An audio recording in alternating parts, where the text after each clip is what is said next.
wrestle we can look for right here, but we're not going to be wrestling. Rob, we've got the 98-pound match coming up. Well, this is a match we've been waiting for all year. Jeff Mirabella of Elgin, the top-rated 98-pounder in Class AA, against Sean Cagle of Johnsburg, who's the number 2 98-pounder. We've been, they haven't wrestled yet this year. We'll find out who's the better of the two pretty soon. Mirabella with a record of 36-1. He is ranked number 1 in the state. Cagle, undefeated this year, 40-0. He's ranked number 2. Now, just to let you know, the two wrestlers will be designated as from the red corner and from the green corner. You can see the official has a band on each wrist from the red corner and the green corner. Mirabella is wearing the red anklet. He'll be the red score on the scoreboard and the red wristband for points being awarded. Cagle is wearing the green ankle band, and he'll receive the green points. All right, underway now. Cagle in the blue suit. Mirabella in the dark red suit. 3 2-minute periods here. It's the 98-pounders. Is there a fatigue factor at this point, having wrestled pretty consistently, or are these guys pretty fresh? I think these guys should be pretty fresh. They wrestled 3 matches on late Thursday. Then they had a 24-hour break before winning. Now we got the first point for the match. Takedown by Mirabella. He leads 2-0. As I was saying, these guys wrestled 1 match last night. Now another 24-hour break before today.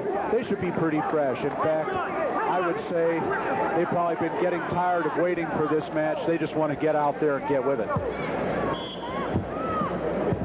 Okay, Mirabella will be on top now. As the wrestlers go off the mat or out of bounds, they will start them. Mirabella, having advantage, will assume the offensive position on top. Cagle tried to hit a switch here. If he shakes that arm, he'll have a 2-point reversal. The official says no, at least at this point. 1 minute left to go in the first period now. 2-0 for Mirabella. Mirabella on the top right here. He is in the red, the dark red. Cagle from Johnsburg. He's in the blue. 37 seconds to go. They'll restart him. They go off the mat. One of the keys of wrestling in the down position is to establish hand control. If you watch Cagle as he tries to escape from Mirabella here, one of the things he'll do is try to break the grip of Mirabella, try to break those hands and break free. And Mirabella holding on as we tick down the final 20 seconds in this, the first of 3 2-minute periods. Cagle trying to tilt Mirabella trying to tilt Cagle, and almost had a 2 count there for back points by the referee. Not quite enough time. 10 seconds to go here in the first period. Just the start of things, the 98-pound Class AA Championship. That's the horn. The first 2 minutes is over with Jeff Mirabella from Elgin holding a 2-point lead over Cagle. Now they will flip the red and green coin to determine positions for the start of the second period. Cagle got the choice for the second period. He takes the down position. He'll try and work an escape. But Mirabella rode strong there in the first period. Jeff Mirabella, 36-1, ranked number 1. Sean Cagle, ranked number 2. Certainly, this is an indication where the draw certainly proved correct. The 2 top men in their weight class are going at it right now. Still just a 2-point lead as Jeff Mirabella continues to ride his opponent. Mirabella very tough on that tight waist ride. He's trying to tilt Cagle to his back, and it looks like he may have back points. No, he couldn't get the 2 count. Now notice there's one official who is the official in charge. He is the official at the bottom of your screen. The official at the top is just there to assist. He will not make any calls unless asked by the lead official. And this is something, what, for special meets such as the state championship? Absolutely. The assistant referee system came into effect a couple of years ago, and it's worked pretty well. Coming up on the final minute of the second period, Cagle now. Cagle with a reversal. He could have back points here. No call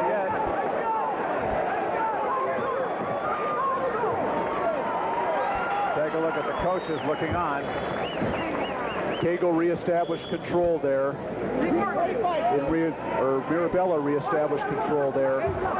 No points awarded for Cagle. 40 seconds to go in the second period. Still, it's a 2-0 lead for Jeff Mirabella on top in the wine-colored. I finally decided what color that was. I'm going to call it wine-colored, all right? There's a good shot of Sean Cagle. Again, he will take the down position with 35 seconds to go in period 2. A lot of times, the wrestler has a choice. He'll take that down position to try to get an escape, but against a wrestler who's a good rider, you'll work a long time for that 1 point. Cagle might have been better off trying to go for the neutral position, both on their feet, and tried to score a takedown here. Still just a 2-0 lead for Mirabella. Final 10 seconds now of the second period. Cagle again trying to reverse. Cagle trying to hit the switch, but Mirabella keeps those hips up and avoids getting reversed. And that'll do it for period number 2. Again, it's an immediate move into the third period. And you can see Mirabella says he will elect the neutral position here. Smart move by Mirabella. Even though he rode Cagle out in the second period, Cagle almost reversed him several times with that switch, trying to come in on the hips. And Mirabella took him down the first period. He obviously feels he can get another one. Coaches Steve Salisbury and Mike Roberts looking on. Salisbury, Mirabella's coach over at Elgin. Roberts, the coach over at Johnsburg. A minute and a half left to go in this first match, the 98-pounders. It's been kind of a tentative match. Only 2 points scored here. I think it's kind of an indication of how much these two wrestlers respect each other. They've met each other several times in freestyle and Greco-Roman matches during the spring and summer. And they pretty much know each other's style, and pretty conservative so far. Coming into the final minute, with Tim Cagle still, Sean Cagle still behind 2-0. Mirabella warned for stalling here. Now, if the warnings persist, Mirabella could lose points, and he only has 2 to spare. And now we get a takedown for Mirabella, and he now leads 4-0. And he'll probably try to ride out Cagle here. He's got that tight waist ride on there, which he's used the entire match. Under a minute to go now, 45 seconds, with Jeff Mirabella, the #1 ranked wrestler in the 98-pound class, holding on to a 4-0 lead. Cagle's just been awarded an escape, and now it's 4-1, and they're back on their feet.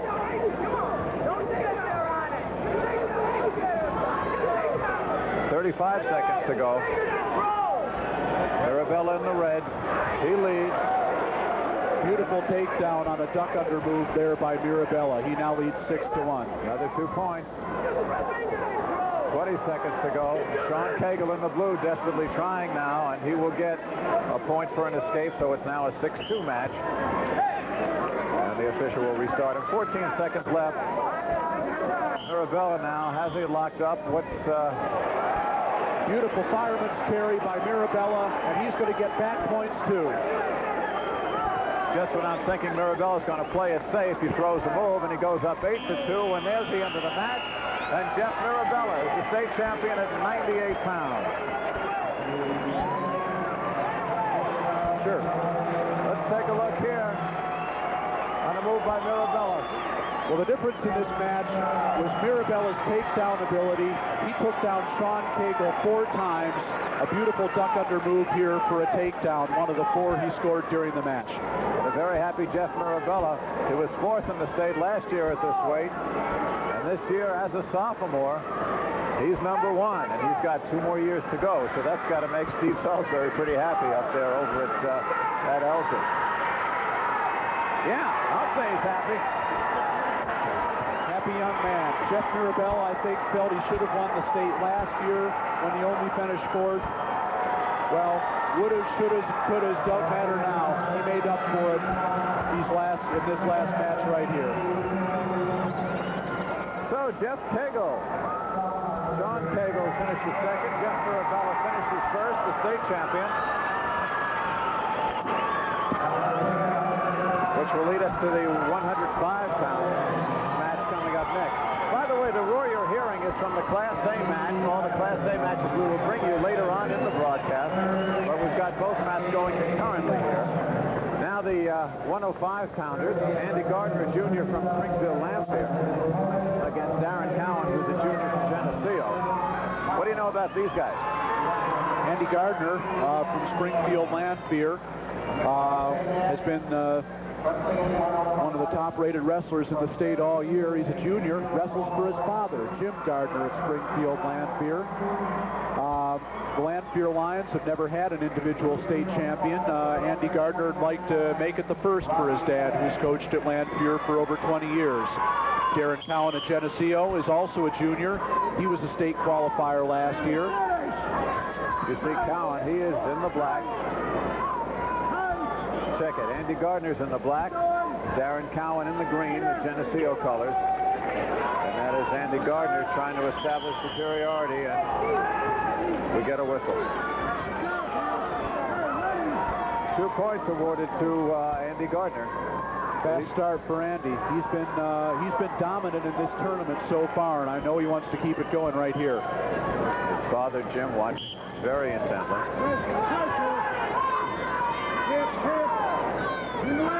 Gardner's got a cross-body ride on Cowan right now, trying to turn him over for back points. Gardner, an excellent rider, very tough on top. He can score points in a hurry.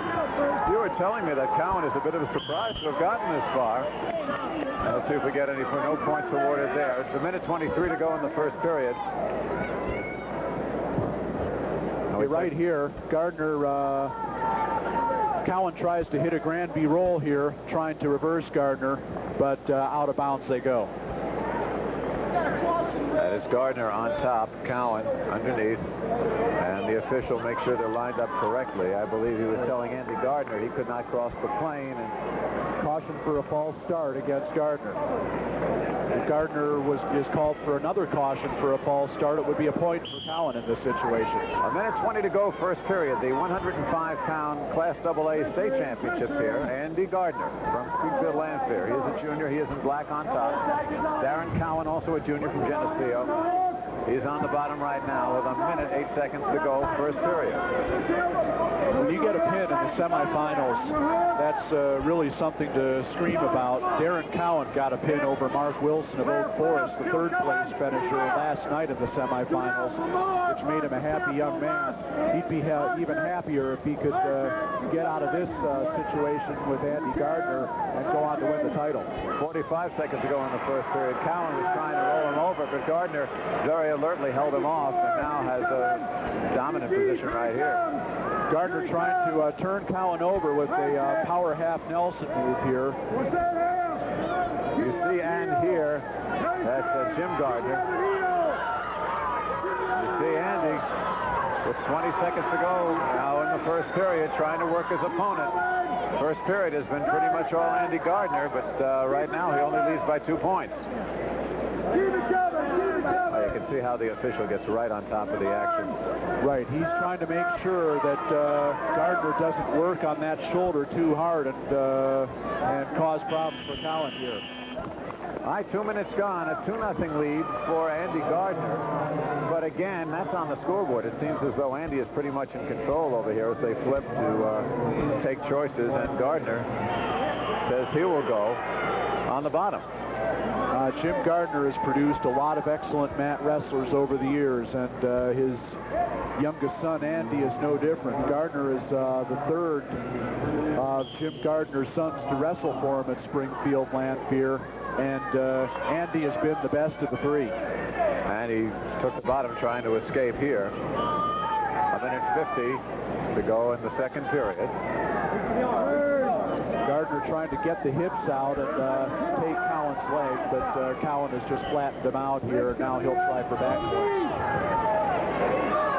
This is Cowan's first trip to the finals. He qualified at 98 pounds last year. This year he's gone all the way to the final match. A minute and a half left to go in the second period as Gardner trying to roll Cowan over.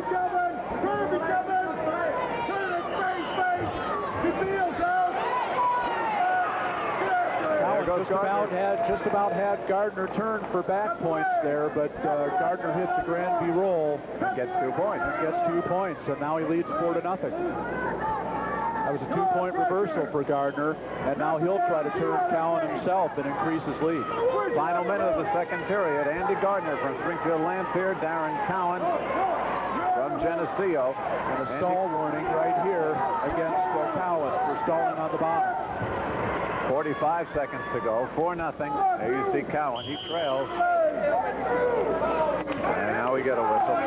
Stalemate called by the official. Neither wrestler with a chance to improve his position from that situation. Let's take a look at the reversal on the replay. Watch Gardner in the black. Here comes the Granby roll. Brings the arm around the head, scoots behind the hips, and he's got 2 points. Coming back to live action now with 40 seconds to go. Gardner with the 40-0 lead here in the 105-pound championship class. The official watching for a possible chokehold. They're very, very careful about the kinds of holds that are allowed here in high school wrestling.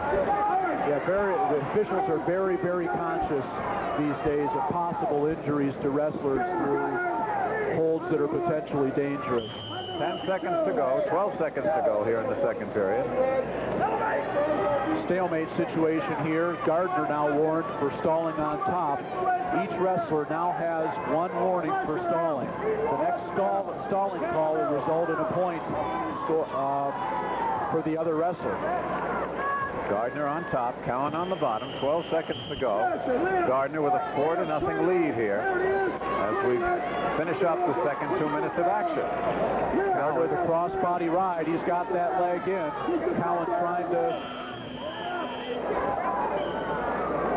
tried to hit that roll, but the buzzer just beat it. And he's checking with the official right there. Now, would he have had it had the buzzer not gone off? Gardner might have been penalized for stalling here for having the legs in as Cowan stood up, but not called that way by the official. My last 2 minutes of action. Cowan on top. Again, Andy Gardner is shown he can escape from that position.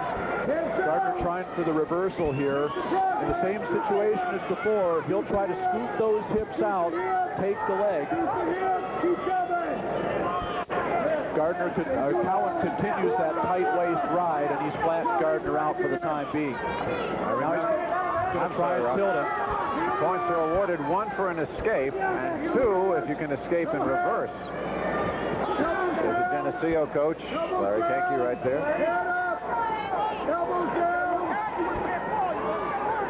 And Jim Gardner has kept up a non-stop play-by-play to his son all through this. 1:13 left to go in this match. It's still 4-0. Cowan trying to turn Gardner over with a double grapevine. Gardner trying to hit another Granby roll like he did in the second period. Again, a stalemate with 1:02 left to go in the match, the 105-pound championship. Andy Gardner from Springfield Lamphere has been in control. He is in the black singlet. Darren Cowan has got 1 minute and 2 seconds to try to change things around here.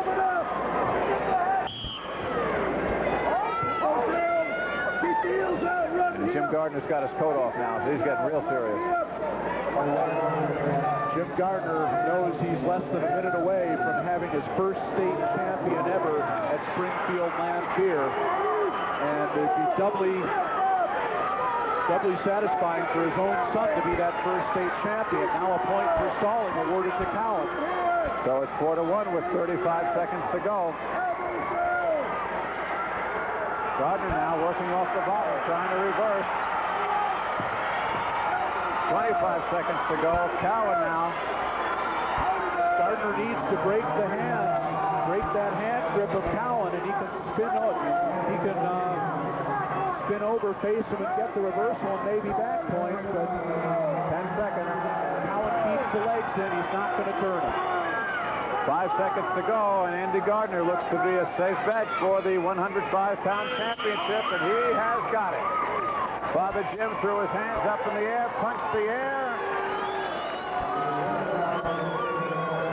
Gardner couldn't get off the bottom, but Cowan couldn't turn him over for back points, and that was the difference.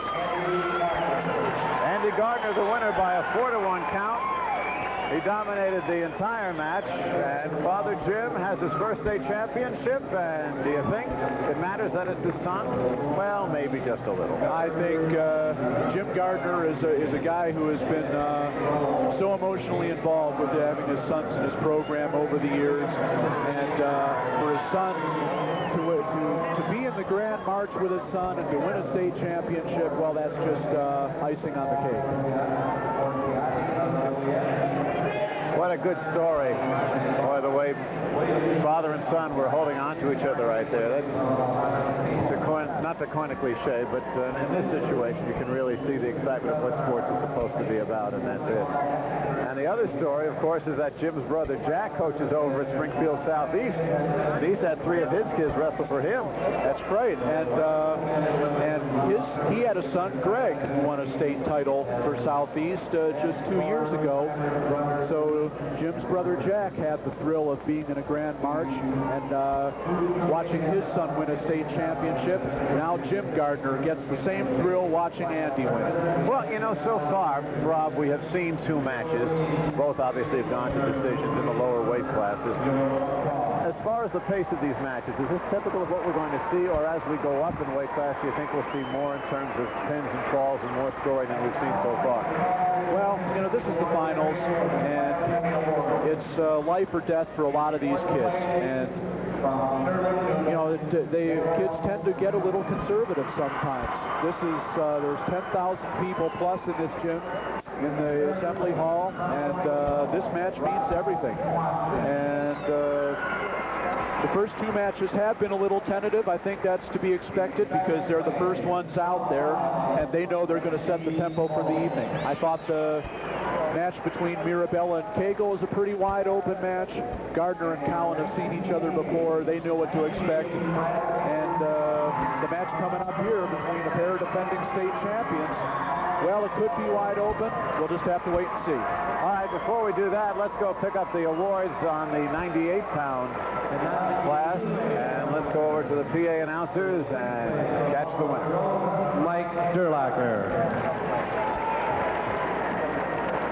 In 5th place from St. Lawrence, Mike Ironman.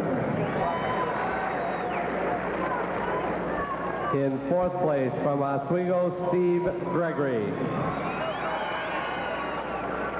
In 3rd place from Providence, New Lenox, Sean Mayer. In 2nd place from McHenry, Johnsburg, Sean Cagle. And the 1988 state champion from Elgin with a record now of 37-1, Jeff Mirabella.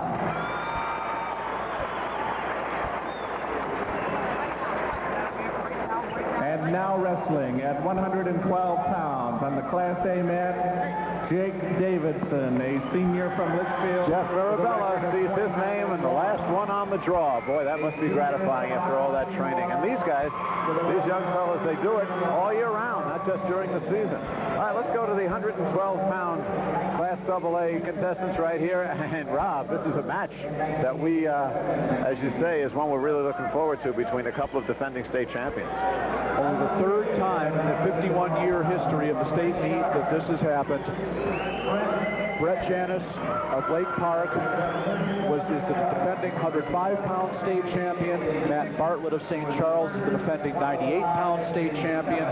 1964, the first time we ever had defending state champions meet each other. 1976, 12 years later, and 12 years now to the day now. Matt Bartlett and Brett Janis meeting for a title at 112. Janis from Lake Park, he is a senior. Bartlett also a senior from St. Charles.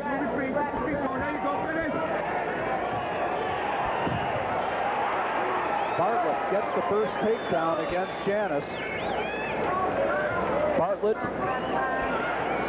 Janis beat Bartlett in both their earlier matches this year, and Bartlett did not score a takedown in either of those 2 matches. So this is an important, good start for Matt Bartlett. Matt Bartlett in the black, Brett Janis in the blue. Janis with a record of 37-1. The defending 105-pound state champion. And Matt Bartlett, the defending 98-pound state champion. Obviously, both boys have moved up there, both wrestling at 112. 30 seconds gone in this match. Matt Bartlett leads 2-0, and right now he's got a hold of Janice's leg. There you go. Come back door. Find him. Now Janice trying to reverse. Janice scores the reversal. It's 2-2. He got it. Brett Janice with a nice move. Now let's go. Bartlett Halfway through the first period. Lock the elbow, man. Yeah, lock that elbow. Let's go. Lock that hand off. Come on out. There you go. Find it. Bartlett hits the Grand B roll and gets an escape. He now leads 3-2. Move your feet. Get out. Hips down. Coming down to 45 seconds in the first period. Janice trying to finish a single leg takedown attempt here. He's lifting it high. No whistle on the mat. Find him. There goes Janice again. Janice can't finish that single leg takedown attempt. It's still 3-2. Again, that far circle there, the out-of-bounds points. The wrestlers will start over from the middle when the officials rule they are out of bounds. 25 seconds left to go here in the first period. Matt Bartlett. Come on out. And Brett Janice. Bartlett in black, Janice in blue. Janice trying to finish a high crotch takedown, and he's got it. He's taken the lead, 4-3.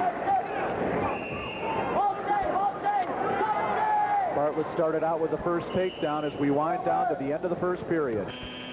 And there it is. But Janice has come back with 2 takedowns, and he leads 4-3. Well, when you talk about Janice, as we take a look at the coaches there, Nick Rediger over there for St. Charles, Don Popoff for Lake Park. Get a little conference over here at the scorer's table.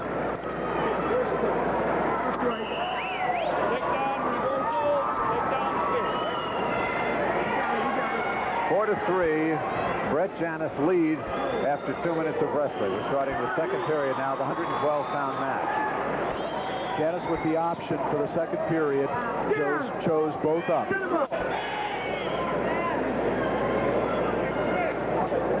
We've seen a takedown-oriented first period, and I think that's the way the second and third periods are going to be also. All right, okay. Janice again gets to the side on a single leg shot. Where's the arm? Bartlett started quickly, but it's Janice who's come on toward the last half of the first period, and here at the beginning of the second. Look for the ankle. Janice trying to finish it, hasn't finished it yet. Popoff telling Janice, go for the ankle, go for the ankle. Come on. Halfway through now.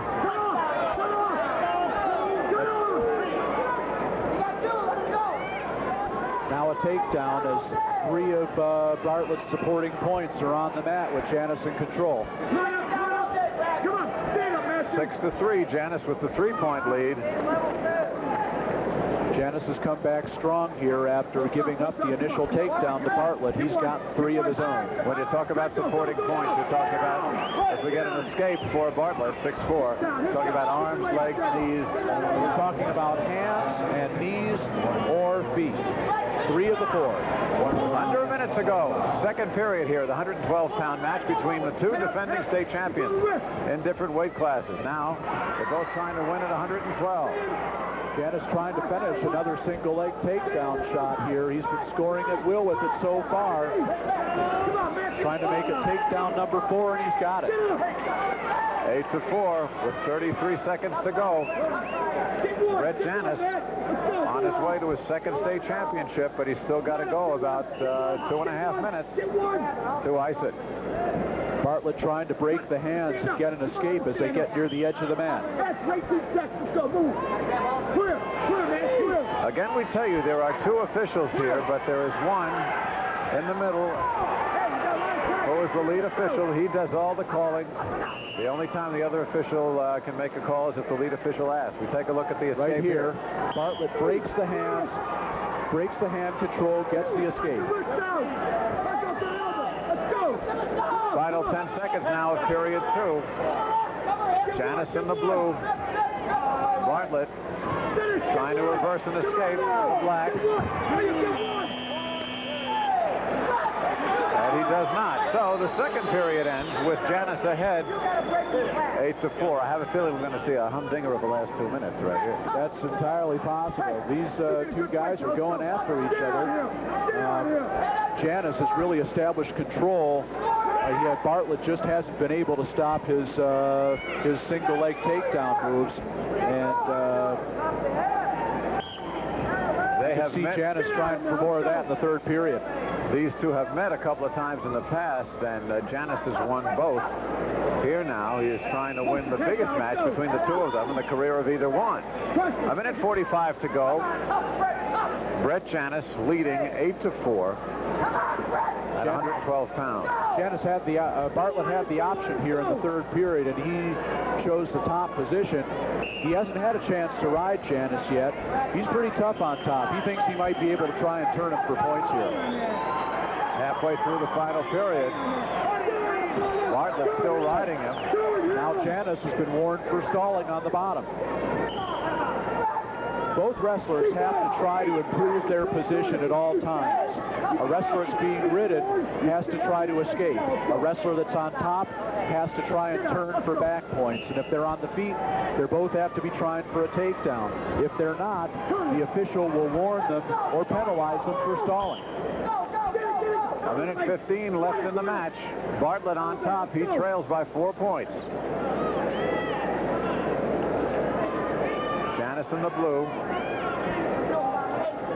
Janis knows how tough Bartlett is on the mat. And now Bartlett has just been hit for stalling on the top. So now they both have a warning.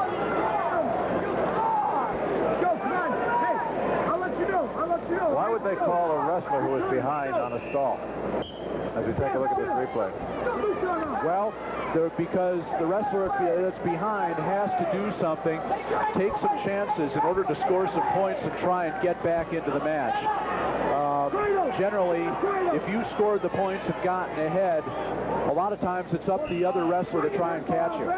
45 seconds to go. The clock keeps ticking. And right now it's ticking down on Matt Bartlett as Brett Janis. Now we get a call. Stalling on both wrestlers. 1 point both wrestlers. That's a good call. Really, neither of them is doing anything to improve his position right now. Janis doesn't want to get turned, but Bartlett knows how explosive Janis can be also. Final 30 seconds with Brett Janis on the bottom. From Lake Park, Matt Bartlett from St. Charles on the top.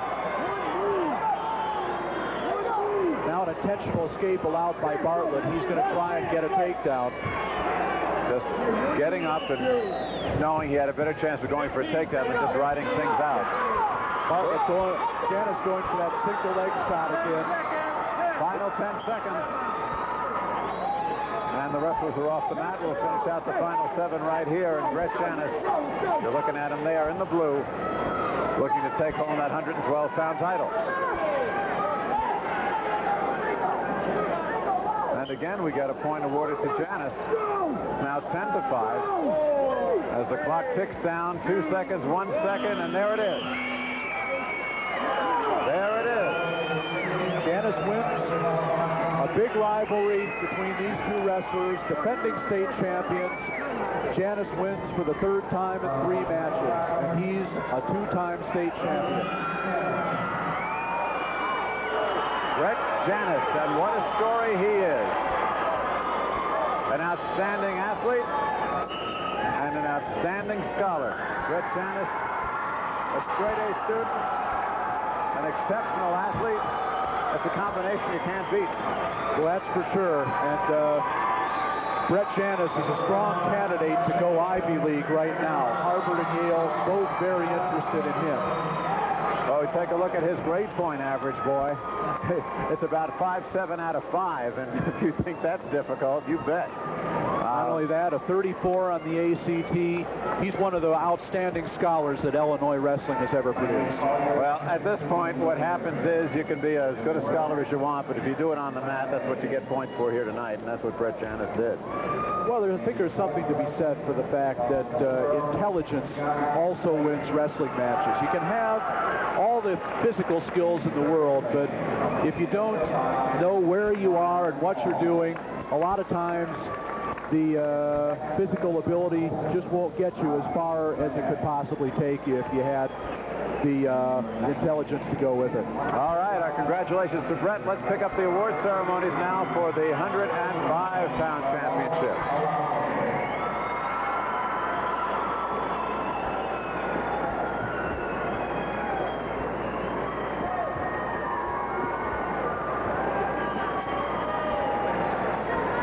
Now I'd like to present the award winners in AA. In 6th place from Plainfield, George Sterned.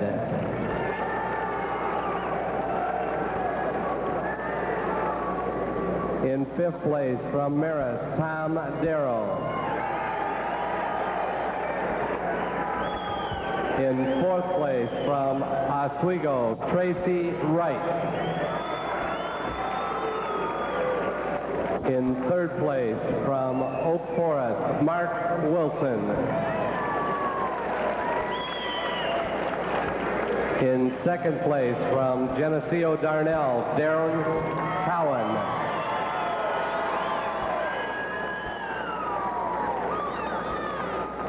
And the 1988 state champion at 105 pounds from Springfield, Lamphere, Andy Gardner, with a record now of 38-1. Andy Gardner, 38-1, has his name as the last one on the board, and his father, Jim, who is also his coach, a very, very proud man on 2 counts. We'll be back with more here from Assembly Hall in just a minute. Crowded Assembly Hall, we must have about 10, 11,000 folks here in a place that seats 16. You can see it. Quite packed. Quite packed. As we get ready for the 119-pound Class AA Championships, I'm Mike Lederman, along with Rob Show of the Chicago Sun-Times, the Sports Authority. Look out. Rob, we've got an interesting matchup here between Sam Geraci of Lake Park. He's on the left, and Pete Schulte from Oak Park. He's on your right. Schulte, much the taller of the two. And is that a good thing or a bad thing for a wrestler to be so much taller in such a low weight class? Very unusual to find a 119-pound wrestler who's 6'2", but that's how tall Pete Schulte is. And if you're strong, you can use that to your advantage because you have a great deal of leverage if you got long arms and legs like Schulte has. But right there, Geraci came through with the first takedown. Geraci is so quick, he was able to duck under Schulte and get that first takedown. Sam Geraci finished second at 112 last year. Schulte, this is his first time in the state meet. I'd say I used to hate it because I was long and lean in high school, and I used to have to wrestle some guy with a center of gravity about 2 feet lower than the mat, right? About 10 seconds, I'd be staring up at the ceiling wishing history class were underway. Let's take a look at the takedown. Geraci lifts Schulte and brings him to the mat.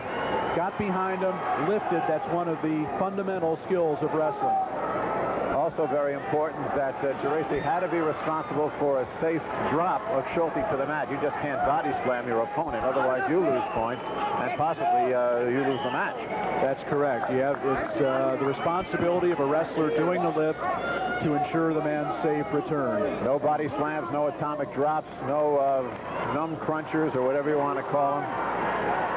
The thing that you look for in that situation, if the opponent hits, generally knees, feet, legs first, it's generally a safe drop. If he comes down on his head or on his neck, that's when it gets dangerous, and that is when it should immediately be called. Coming into the final 30 seconds here of the 119-pound match, Sam Geraci again trying for a takedown, doesn't get it there, he goes out of bounds, and I believe Geraci is hurt. Schulte landed right on top of him, and Geraci Geraci is injured. Let's take a look at it again, Rob. Okay, Geraci, Schulte moved his hips directly into Geraci. Looks like he fell right on his head. Now what happens the full weight of Schulte upon him? How long does he get before determination is made as to whether or not Sam Geraci can continue? A wrestler is allowed basic injury time of 2 minutes. If after 2 minutes or a cumulative total of 2 minutes, a wrestler cannot continue and the injury is not caused by an illegal act on the part of his opponent or such as a slam, then the opponent would be awarded the match on a default. All right, well, Sam Geraci is going to go at it here. He'll take the top position with 30 seconds to go. Looks like Geraci just momentarily stunned there. Just took a couple of seconds to pull himself together. Coach Norm Parker looking on, talking to Sam Geraci. Jerry Antoni, the coach over there, looking at Schulte. Potentially dangerous on Schulte's knee with the crossbody ride by Geraci having the legs in. 13 seconds to go, first period. Good look at both wrestlers here.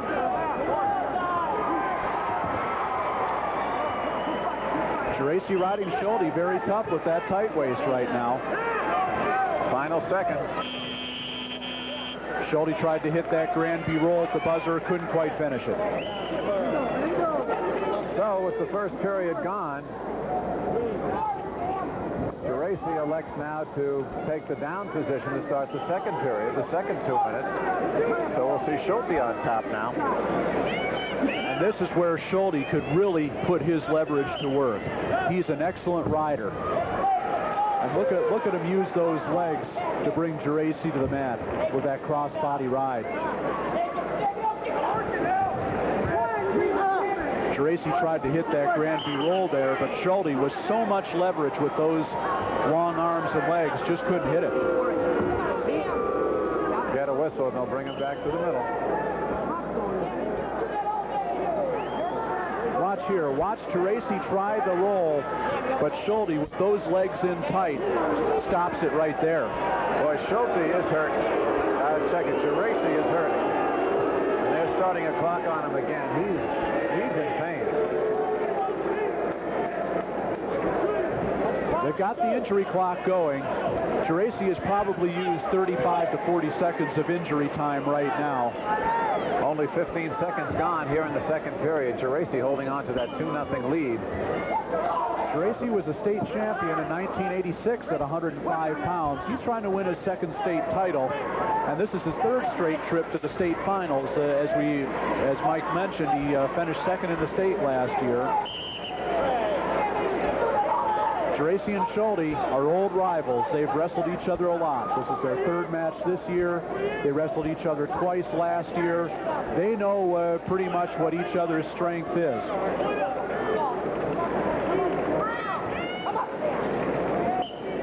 There's Geraci trying to work on Schulte there.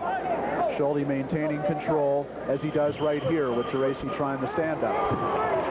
Geraci hits the Grand B roll. Looks like if he can shake that arm, now he has come to the neutral position and it has escaped.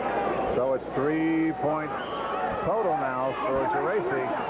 None yet for Schulte. 1 minute and 10 to go here in the second period. Well, we know one thing. Geraci is nothing if not durable. Here's a guy who has won more matches in interscholastic competition than anyone else in the history of the state. Geraci set an all-time career record for victories in the sectional semifinals at Fenton last week. The old record for state victories was 172 by Ed Kesey at Fenton. As Geraci gets a takedown for a 5-0 lead. Kesey set that record in 1981. Geraci now has 177 state victories. He's trying for number 178 as you see Geraci from that front headlock spin around behind and get the 2-point takedown. Schulte had to stop, so they had to start the injury clock on Schulte for a few seconds here. 45 seconds to go in the second period. Schulte trying to break the hands now. You can lock your hands around an opponent when you're on the feet, not when you're on the mat. Schulte still trying to break the hands, can't quite do it. 30 seconds to go, second period. Geraci still has hand control over Schulte. So you see Schulte on top, but Geraci still has the hand control. And now Schulte gets 2 points for a reversal with 10 seconds left in the period. All Schulte had to do in that situation was to spin his hips around, face Geraci, and he had the 2 points. Coming to the end of the second period, there's the buzzer. And Geraci now, Sam Geraci, with a 5-2 lead going into the final 2 minutes. Here's that reverse again, Rob. Schulte finally broke the hands, spun around, faced Geraci. Now he tries for back points at the end of the period. Couldn't quite do it. All right, final 2 minutes of this 119-pound match. Pete Schulte going up top here. Sam Geraci on the bottom with the 5-2 lead. Schulte on top trying to turn Geraci here. Of course, very good mat wrestler. Geraci's best move is a headlock. He's got one of the best headlocks that you'll ever see for a high school wrestler. And if he'd been wrestling somebody other than Schulte, who might not have seen him before, we might have seen that headlock here in this match. But Schulte has been headlocked probably one too many times, and he's trying to stay away from it. But Geraci is a great Greco-Roman upper body wrestler. He was a national junior champion in Greco-Roman wrestling last summer at Cedar Falls, Iowa, and pinned just about everybody he wrestled. All right, we've got a stalemate call here with a minute 13 to go. Still 5-2 with Sam Geraci trying to hold on. And Geraci again asking for some injury time right here. He'll go down, and Schulte will be up top. A minute 13 to go, the 119-pound championship match now. We're going to see Schulte let Geraci escape. Intentional escape for Schulte. He's going to try and take him down here. So even though Schulte was behind, he let his man escape, figuring he had a better chance to score points on takedown than he would just trying to work his way free. Geraci claiming that he got a poke in the eye right there. The official stopped the match. Under a minute to go now. Schulte's got that double underhook, but that's Geraci's territory. He doesn't want to give up a headlock. Now Geraci's been warned for stalling. Schulte was given a point, so it's 6-3. 45 seconds to go. One of the things that Sam Geraci is very good at is protecting the lead. He's got a 6-3 lead right here. 30 seconds. He may not beat Schulte by a lot, but he'll probably protect the lead, which is all he wants to do to get his second state title.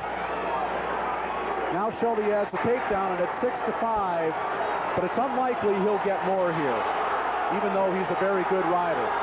But Geraci better get up, or he might be warned for stalling again, and that could tie the match. 10 seconds left. And now they're calling a stall on Sam Geraci. So we have a tie here. And we will have overtime. Geraci can't believe it. Exactly what we were afraid of. From Geraci's standpoint. Geraci got a little too conservative at the end. As we said, he's very good at protecting the lead, but he gave up that final point for stalling right at the end of the match. All right, and you see the temper of Geraci, and his coach right now, Norm Parker, is trying to settle him down because he's got to go 3 more minutes, 3 one-minute periods. And Jerry Antoni is trying to cool off his wrestler, Pete Schulte. So the overtime is maximum of 3 one-minute periods, or of course a fall. Last week in the sectional final, Geraci trailed Schulte 3-0 after 2 periods and came back and beat him 5-3. It looked like Geraci had it under control with a 6-2 lead here with less than a minute to go in the 3rd period, but now Schulte has come back to tie it. One of the things about Geraci, though, Geraci is the kind of a kid that does what he has to do to win. And it's when Geraci is on the mat, it's never over until that final buzzer sounds. We got 3 one-minute periods of overtime coming up right here. All right, Geraci on the left, Schulte on the right. Geraci from Lake Park, Schulte from Oak Park. Schulte will be wrestling later on in the team championship, so he's going to be doing a lot of work tonight. Yeah, sure. It's very hard for a wrestler to prepare for both tournaments, but when your opponent is Sam Geraci, that's enough motivation in itself. Schulte 35-3, his record for the season. Geraci 44-0-1. A career record of 177 wins, only 8 defeats and a tie. That's an outstanding record, and whether Geraci wins this match tonight or not, he's got a state record for victories. It's going to take somebody a long time to surpass. Geraci's just been warned for stalling. All right, 25 seconds left to go here in the first period, and Sam Geraci has not been pleased with the way the final couple of minutes has gone. Though Geraci's been warned for stalling here, Schulte has not really done much either. The next warning is probably going to be against Schulte. 10 seconds left here in the first overtime period. Jerry and Tony looking on. Scoreless first period in the overtime.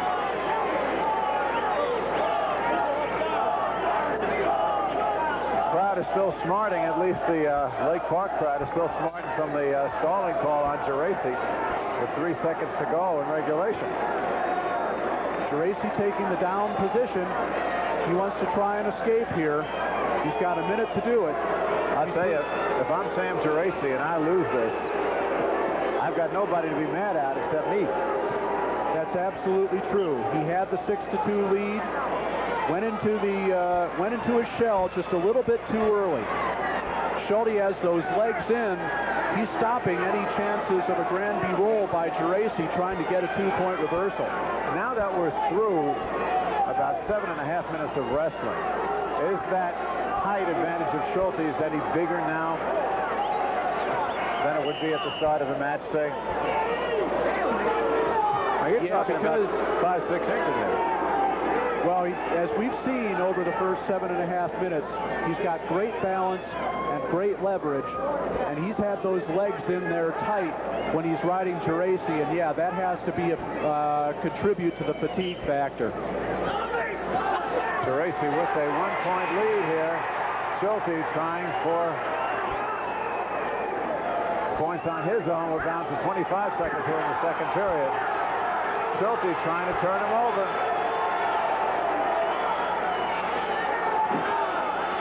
He can't lock up in a headlock on Geraci. He's got to have an arm encircled there, as he's trying to do.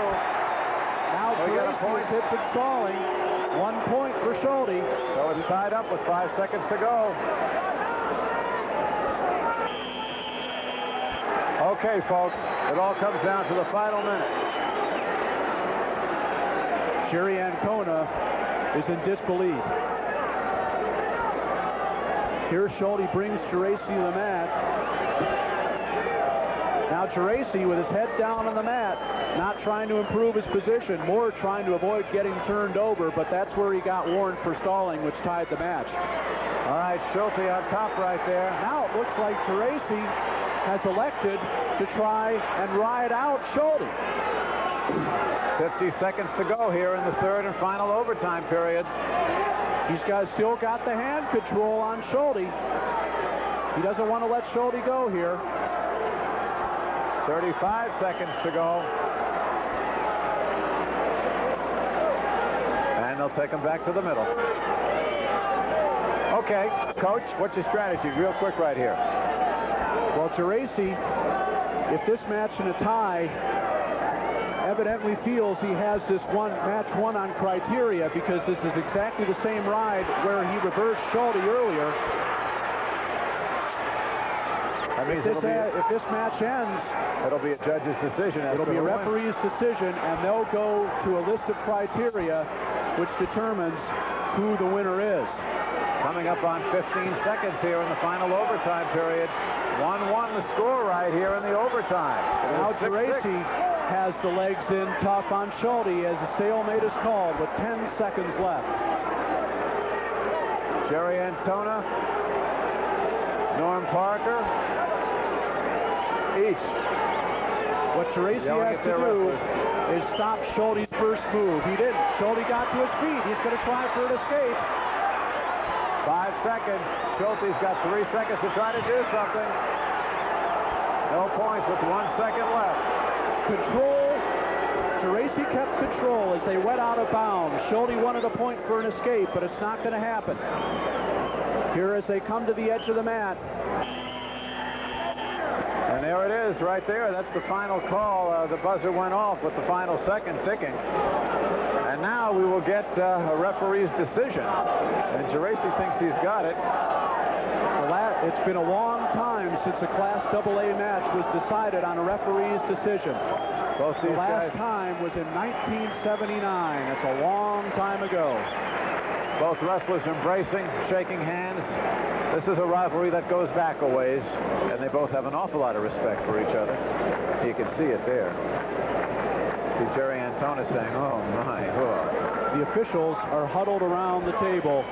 They want to make sure they make the right call here. 6-6 in regulation, with Sam Geraci having it locked up at 6-2 with less than 30 seconds to go. Both wrestlers, it's evident, both wrestlers think they've got it. All right, let's take a look. Here comes the call. Somebody take a hand, shake hands, and it's going to Schulte.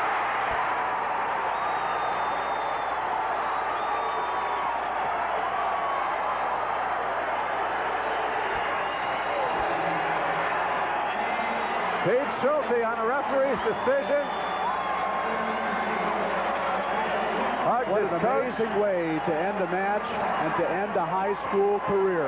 And if you take a look on the other side of the mat, Sam Geraci, with apologies to the one-time mayor of Highland Park. Sam Geraci, just a total picture of dejection in his corner. He had it won. Everybody knew it. He knew it. Well, that's, you never know what's going to happen in the state finals. Geraci beat Schulte twice this year. Schulte came back and won the big one when it counted. And that's the great thing about wrestling. What happens in the past doesn't mean a thing. It's what you do right now that counts. Boy, if Pete Schulte did it. Let's see what happens here at the very end of the match. Schulte was trying to break away here and thought he had it. As they head toward the out-of-bounds marker, watch Geraci's hands. He's still got control of Schulte as they go off the mat. Schulte did not break the hands until both wrestlers had left the circle. Wow. Wow, that's all I can say. Okay, let's go over and take a look at the award ceremonies at 112 pounds. And let's pick up the public address announcements. Fourth place from Chicago Finger, Maury Garrett. Third place from Niles West, Greg Rudin.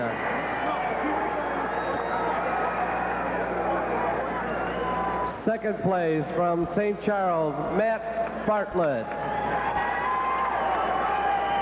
And the 1988 state champion at 112 pounds from Lake Park with a record now of 38-1, Brett Janis. All right, Brett Janis. He put in a night's work. The senior from Lake Park. He now has 2 state championships under his belt, one at 105 and this one going out as a senior at 112. And there's a fellow whose future just about everyone would like to have. Brett Janis, the first 2-time state champion to be crowned tonight in the Class AA finals. All right, let's go to 126 pound now, the 126 pound class.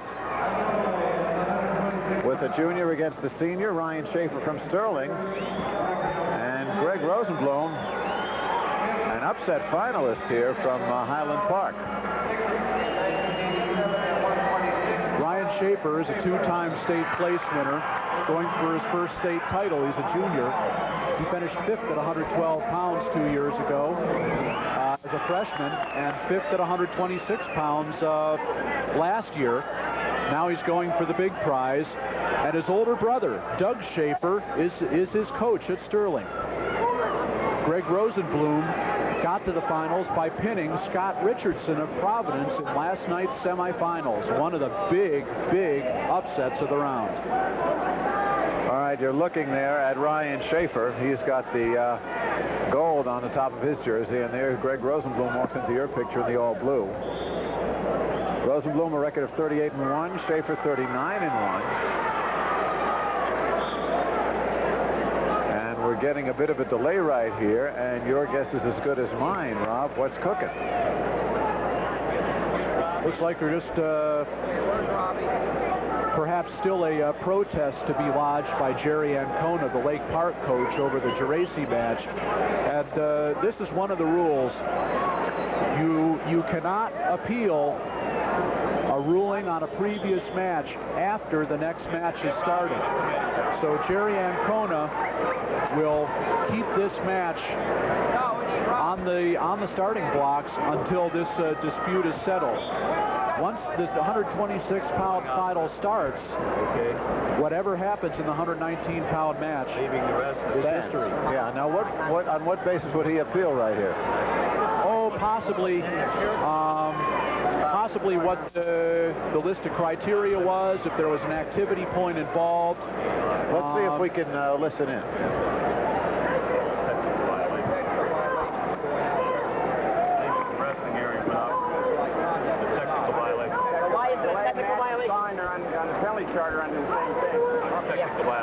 There it is, the rule book, and we're talking technical violations. Rob, could you pick up what gives over here? It looks like the difference here is possibly a technical violation, which would have priority over a stalling point, I believe. Both of the points that were scored in overtime were penalty points. Now the question is, which of the points takes preference in the criteria list? And what Ancona may be talking about here is he may want the criteria to go back to regulation time. If the criteria are even in the overtime, then you go back to what happened in the regulation time match to determine who the winner would be. Well, the fans here are wondering, just like we're wondering, what's going on. And there are a lot of rule books being pulled out and being read. It's unfortunate that we have to delay the 126-pound match this way, but that's the rule. If they had started the 126-pound match, there would be quite simply no appeal at all. Well, it's also very interesting because, you talk about a sport being very highly technical, and this is it. You've got to do what you got to do. Absolutely. When you're in the state finals, every match is important, every point is important, every call is important. The right kid should get the medal, and that's what the Jerry Ancona and the officials and Norm Parker, the Oak Park coach, are trying to make sure happens here. Well, and the four most upset people in the hall right now are the contestants and their coaches in the 126 pounds. Absolutely, and they've been ready for probably 5 or 10 minutes to wrestle this match, and now they've got to sit. But the delay theoretically should affect both contestants equally. Well, they're still talking, and everybody's picked up a rule book, but Jerry Ancona wants to get his money's worth right here. You better believe it.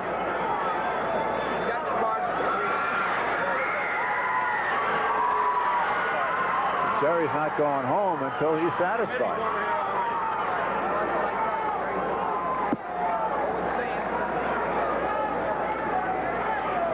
And I don't think he's satisfied yet.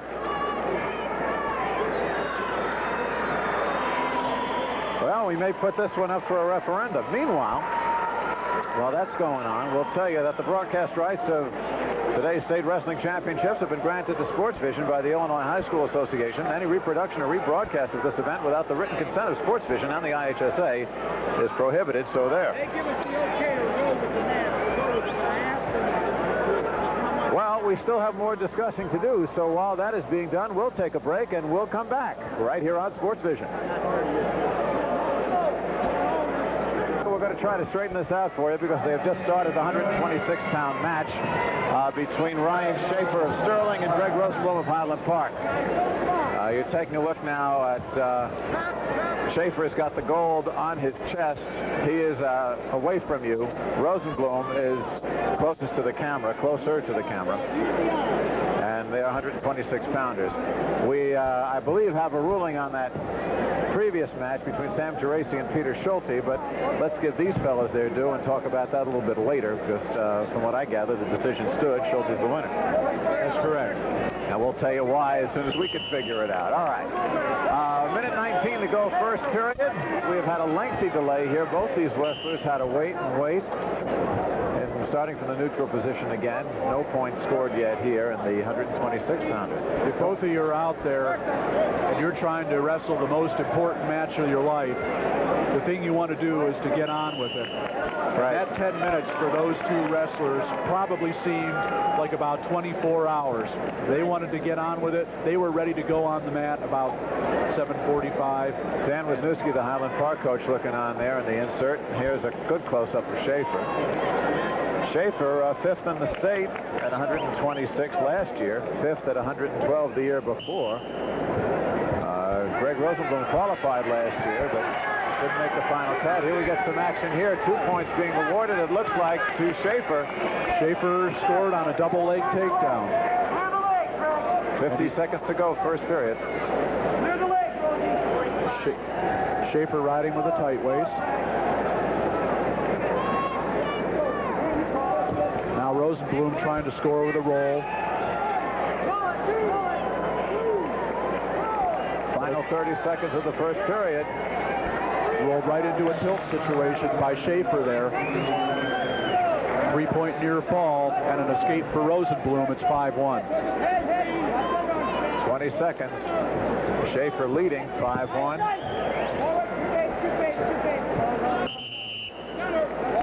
And they'll take it to the middle with 12 seconds to go in the first 2 minutes.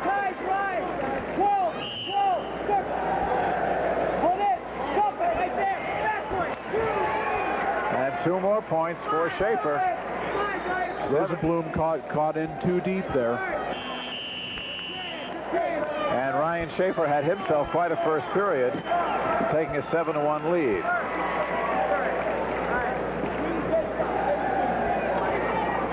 You're taking a look there at Doug Schaefer. And here Rosenblum trying to counter that single leg shot by Schaefer, but Schaefer with that hip drive just too much for him, gets the takedown. Rosenblum on top to start the second period. Schaefer trying the quick escape.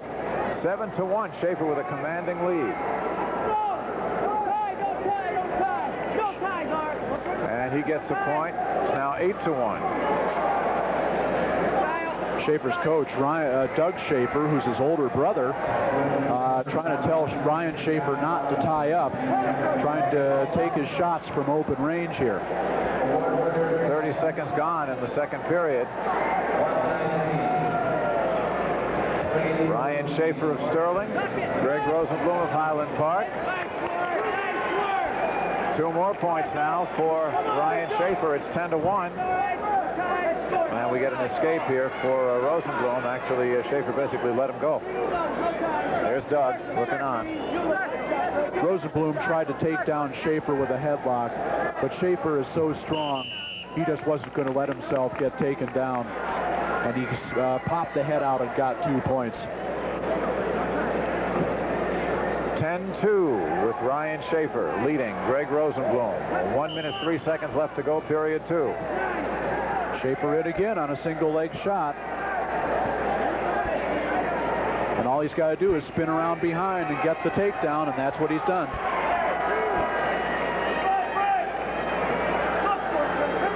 Getting close to a technical fall here. 45 seconds to go.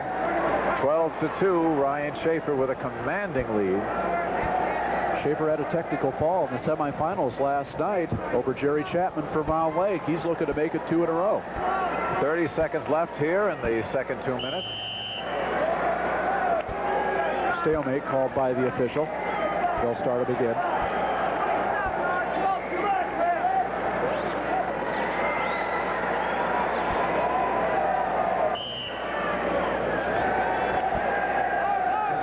Rosenblum trying to reverse here. Final 20 seconds. Rosenblum gets a point for an escape. 12-3. Schaefer almost had 2 points on the tilt there, but lost the hand control as we go down near the end of the second period, and Schaefer trying for more. 5 seconds left. And they'll bring it back to the middle.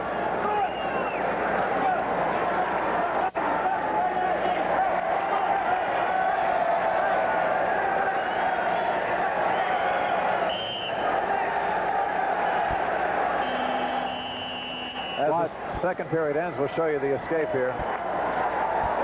No, we won't. All right, we're through 4 minutes of action with Ryan Schaefer. A 12-3 lead now going into the final period. And he's on top. Rosenblum trying a Granby roll escape there, but Schaefer had the leg hooked, and he's trying to tilt him for back points.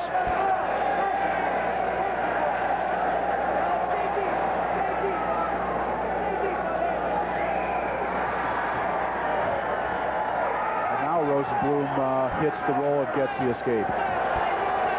12-4, a minute 30 left in the match. Wrestlers off the mat.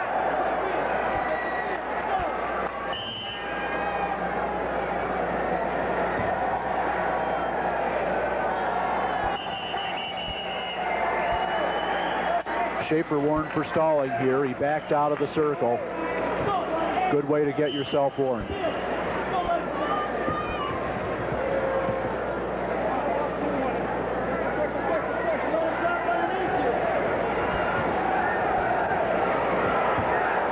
Schaefer, Ryan's coach and older brother,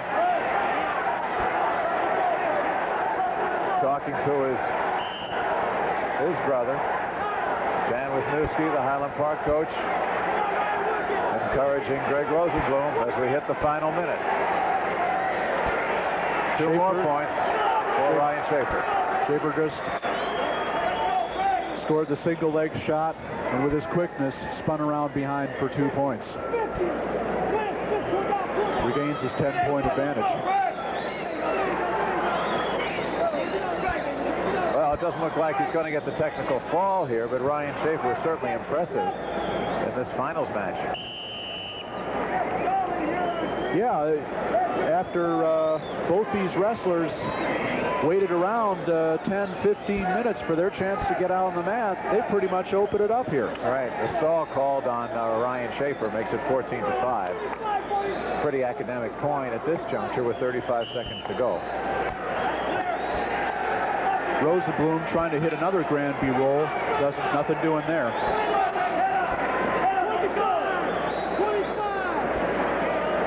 Coming up to the final 20 seconds. Ryan Schaefer well in command here, riding Greg Rosenblum. Now trying to work for the pin. Now he's got him on his back. He's going to get back points to finish off a state title. 5 seconds to go. 3 points. 17-5, and that's the way it will end. Schaefer goes out in style, turning Rosenblum on his back to end it. He scores a superior decision. Well, let's take a look here. It's a good example of back points. Schaefer picks up the arm. Rosenblum trying to spin out, can't quite do it.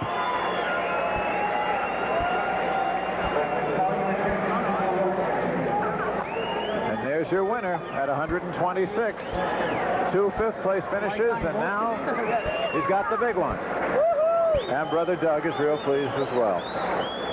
Ryan Schaefer, our winner at 126 pounds. Now, We're going to have the award ceremony for 119, which can't take any longer than the match did, I'll tell you that, and certainly not as long as the discussion that ensued afterwards. All right, Rob, let's see if we can straighten out what that big delay was all about.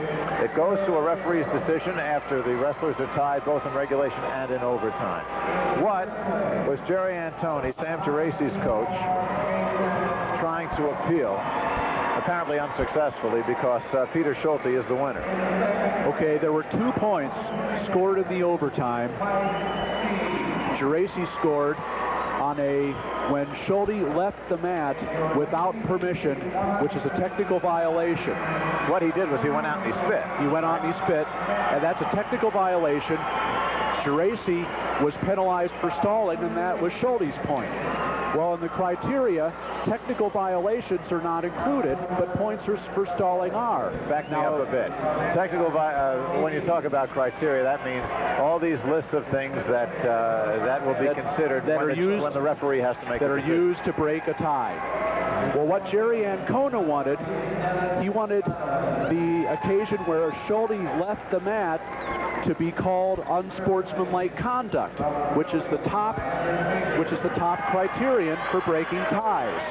But leaving the mat has never been called unsportsmanlike conduct, and it's a technical violation which is not in the criteria. Well, let's go over to the award ceremony here, because Sam Geraci is not on the platform, and there's Peter Schulte getting his award. And you really have to wonder why Sam Geraci, for any reason, is not there. This is Peter Schulte's moment. He deserves it. Sam Geraci should be by his side, and you can only speculate, and you want to give Sam the benefit of the doubt, but I can't think of any reason right now, short of injury, that he's not there. Well, it's a shame that that Sam isn't there. Obviously, you know, he expected to win this title. Pride is a little hurt, but you know, sometimes you win and sometimes you lose, and you got to be prepared to handle both. Well, Pete Schulte is a happy person, and he earned it. He deserved it, and he got it. So Pete Schulte, our winner, at 119 from Oak Park. And of course his night's work isn't done. He's got to wrestle in the team championships against Providence. And you gotta wonder how much he's got left. Okay, here's the story of the tournament so far. William Gay, you just saw him in the yellow right there from Rock Island, against Joey Gilbert from Andrew. Gilbert, the two-time state champion. But William Gay really came on talking about taking victory out of defeat. He certainly did it with about 45 seconds left to go in his semifinal match, Rob. He certainly did. He was facing another unbeaten wrestler, Sean Bourmet of Providence. Bourmet just 2 points away from a technical fall in that match, leading 18-5, going for what would have been the winning takedown to put him in the finals tonight. But Gay hip-tossed him to his back, scored a pin with just 44 seconds left in the match, and the Assembly Hall was up for grabs 24 hours ago when that occurred. Gay in the yellow, Gilbert in the black. Gilbert from Andrew at Tinley Park. He's a junior, undefeated this year at 37-0. He won at 132 last year, at 126 2 years ago, and he gets the first 2 points. It looks like. Have they called it? No, they did not call it. Gilbert did get a takedown for 2 points. Yes, he did. Okay. Gilbert very aggressive. He's taken this match right to William Gay. He doesn't want Gay to get into this match at all. He wants to end it as soon as he can, because he knows what Gay did to Bourmet last night. Talk about a fast finisher. Gay gets a point for the escape now with 1:05 left to go in the first period. Gilbert, the key to him is he's always on the offensive. He's always shooting. He's always going for that takedown. And, you know, if you're facing Gilbert, that can really take you out of your game. And Gilbert has taken a lot of people out of their game. He's won 81 straight matches. He's had 1 defeat in his last 121 meets, 121 matches. Gilbert trying to spin free behind for 2 more points, but he didn't get it there. 30 seconds to go here in the first period, 2-1 with Joey Gilbert leading William Gay as they'll come back to the middle. Good first period so far. Both wrestlers really opening up. Walt Draper, Gay's coach, bedecked in the colors of Rock Island. Boy, that red and yellow. He is really chirping out there on the sideline. Tom Leahy, Joey Gilbert's coach, clapping his hands. A little bit more low-key. Boy, we got to get a shot of those coaches. This is Gilbert's game. Now he spins behind on the single leg. If he gets that head out, he's got the takedown, and it's 2 for Joey Gilbert. He does, and he does. 4-1 now with the final 10 seconds ticking off in the first period. Gilbert trying to tip Gay to his back, trying to get near fall points here, but they're pretty close to the edge of the mat. He'll just take him off.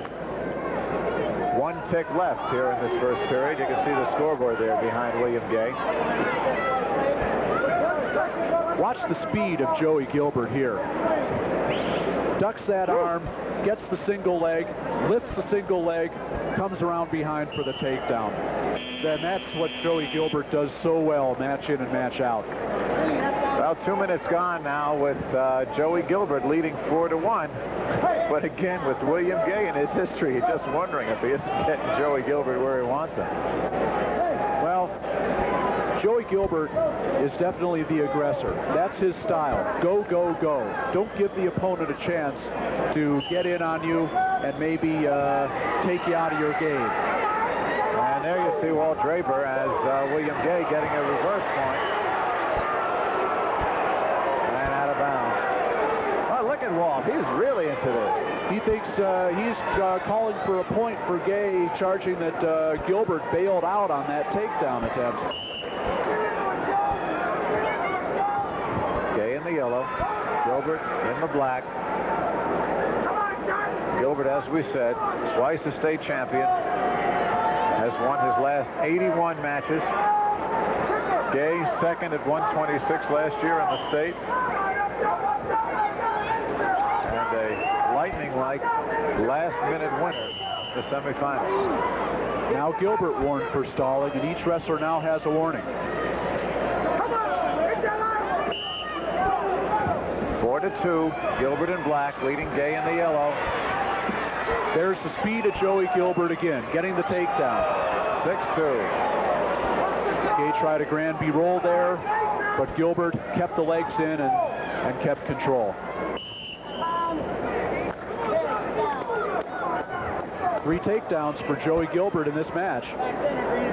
1:08 left to go, second Here comes period. the roll attempt by Gay, but watch Gilbert with the leg hooked. He maintains control, brings the hips out. Very, very fast. Now we have the trainer taking a look at Joey Gilbert. Doesn't seem to be too serious, but was it a nosebleed? Quite possibly. Bleeding is not included at injury time. The time to stop bleeding is unlimited. Only non-bleeding injuries count towards the injury time. Well, we can't see his face from here. It doesn't look like there's any bleeding going on. 1:08 left to go in the second period here. Joey Gilbert with a 6-2 lead over William Gay at 132 pounds.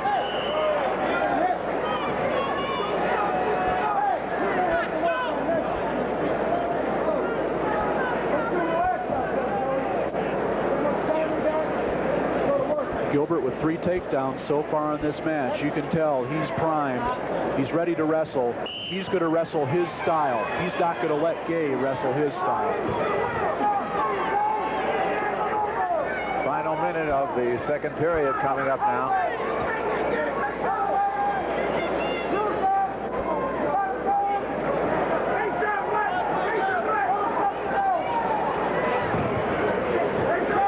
Really good crowd here tonight. We're well over 10,000. Trying another Granby roll.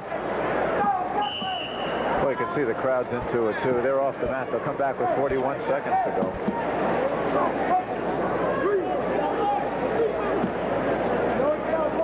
Gilbert again keeps that leg in on the Granby. Almost gets back points here, but he still maintains control as they went off the mat. Gilbert trying for another tilt here, and he could have it.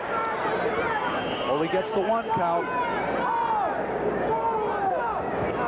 25 seconds left to go here in period 2. Gilbert's so tough on that tilt. Watch that grip around the waist as he Gay over. And now he does get 2 near fall points. Final 10 seconds of period 2.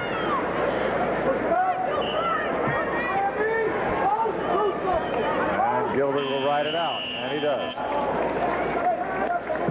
Joey Gilbert firmly in control here after two periods, leading 8-2. Looks like he's on track for a 3rd state title. If this problem doesn't seem too serious. But I tell you, Tom Leahy is not pleased there. It's the 2nd time they've had a look at him. And we haven't seen any motion to start the injury clock.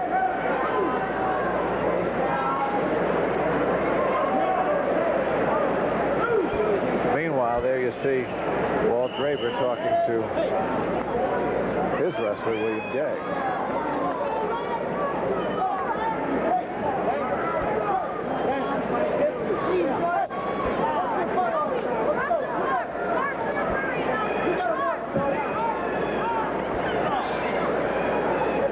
Last 2 minutes coming up, and Gay will let Joey Gilbert escape, so that's another point for Joey. 9-2 now. Watch Gilbert's style a little bit here. Look how much he wrestles on his knees. Most wrestlers wouldn't do that. If you wrestle on your knees, you're in trouble a lot of the time if you're most people. But Joey Gilbert is so quick that he sets up a lot of takedowns, just like this one from his knees, and he just got another 2-point takedown. 11-2. And Walt Gerber's a lot less excited now. I don't know. Meanwhile, Gay comes through with a couple of points. It's 11-4. Gay just scored there on a reversal. You never count this guy out. We know that. He proved that last night. Here's Joey Gilbert. She ducks underneath Gay with the double leg. Now finishes it for points. Gay tries the throw over, but the rethrow, but he can't do it. All right, back live now. Gay on top. Gilbert trying to break the hands and face him and get the escape. It's 11-4 now with 1:10 to go here in the match. All Gilbert's going to do is try simple stand-ups. He's not going to try a grab-B roll or something that might get him into a near-fall situation, as he's just been warned for stalling. Right.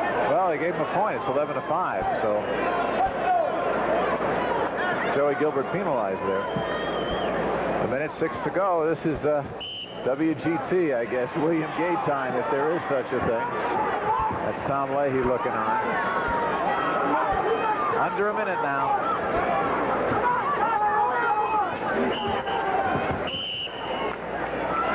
You'll continue to see Gilbert be very conservative on the bottom.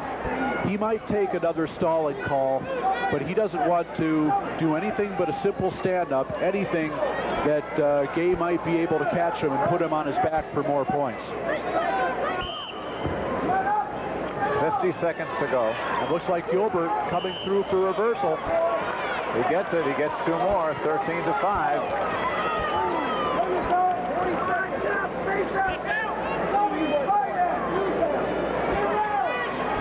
Gilbert in control. 30 seconds to go.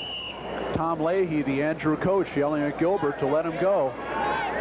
Probably good advice, because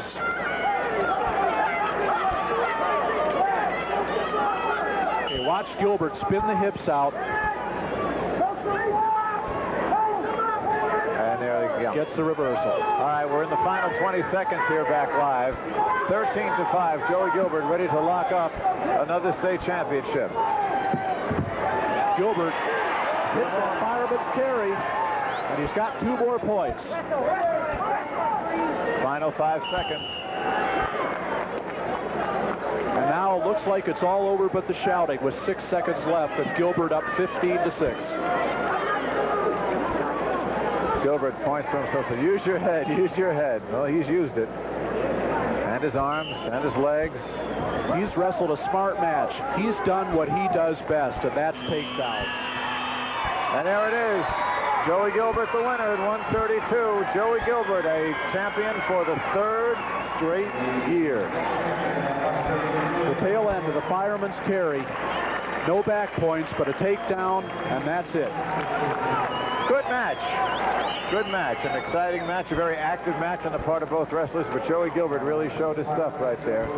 An outstanding wrestler, Joey Gilbert. All the wrestlers that have been bit by the upset bug this year in the state tournament, Joey Gilbert avoided it. He's got 3 state titles, going for 1 more next year. That's right. He's only a junior, and now he's got an 82-match winning streak to take into the 1988-89 season. Let's show you a little bit more of Joey Gilbert's technique. Here's right here, Rod. Ducks underneath, lifts the leg, comes out to the side for the takedown, doesn't quite get the back points, but he locks up another win, a 3rd state title. Joey Gilbert from Andrew High School in Tinley Park. Now he gets carried off by Getting his a coach. victory ride from his coach, Tom Leahy. A couple of happy guys right there. There he is. Well, you know, when they came out for the opening march, I was watching some of the wrestlers, and some seemed to be awed to be here. Some seemed to be constant. Joey Gilbert was nothing but business. He said, you know, get this walking over with. I want to get in there and wrestle. Let other people march. Let other people wave. I just want to get in there and take my guy to the mat. Well, Joey Gilbert has been in the Grand March 3 times. He knows what this kind of pressure and this kind of state final is all about.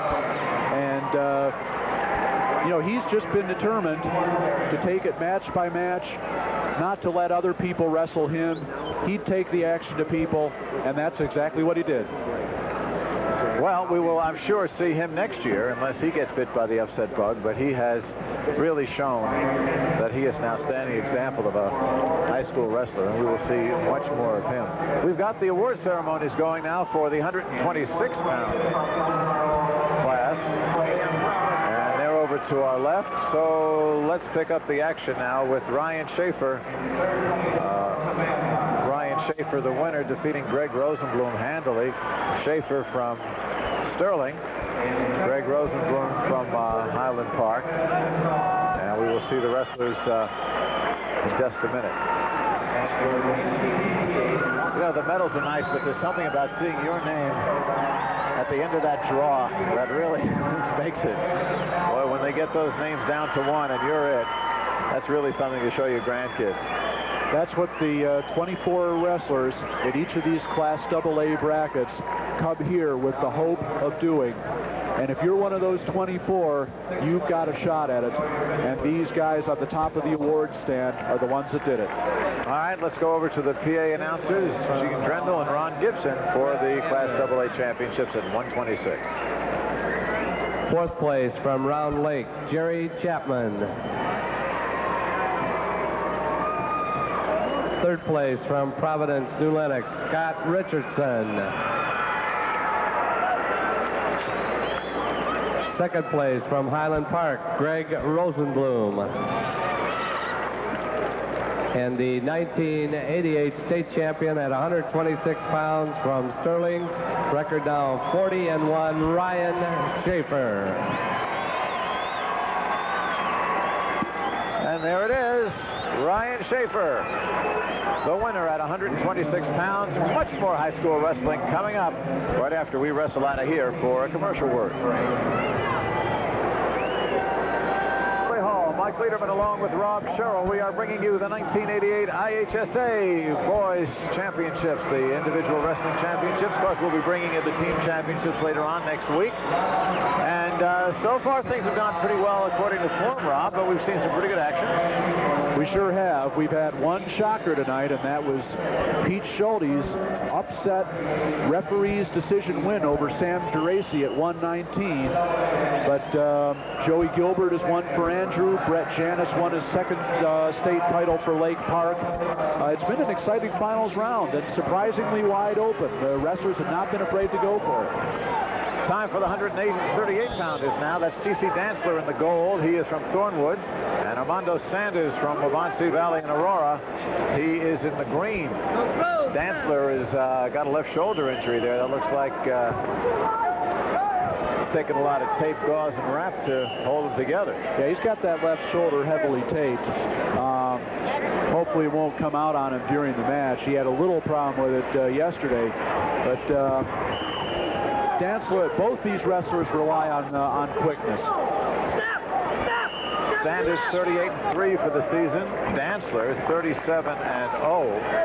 Dantzler again with all that shoulder padding upset.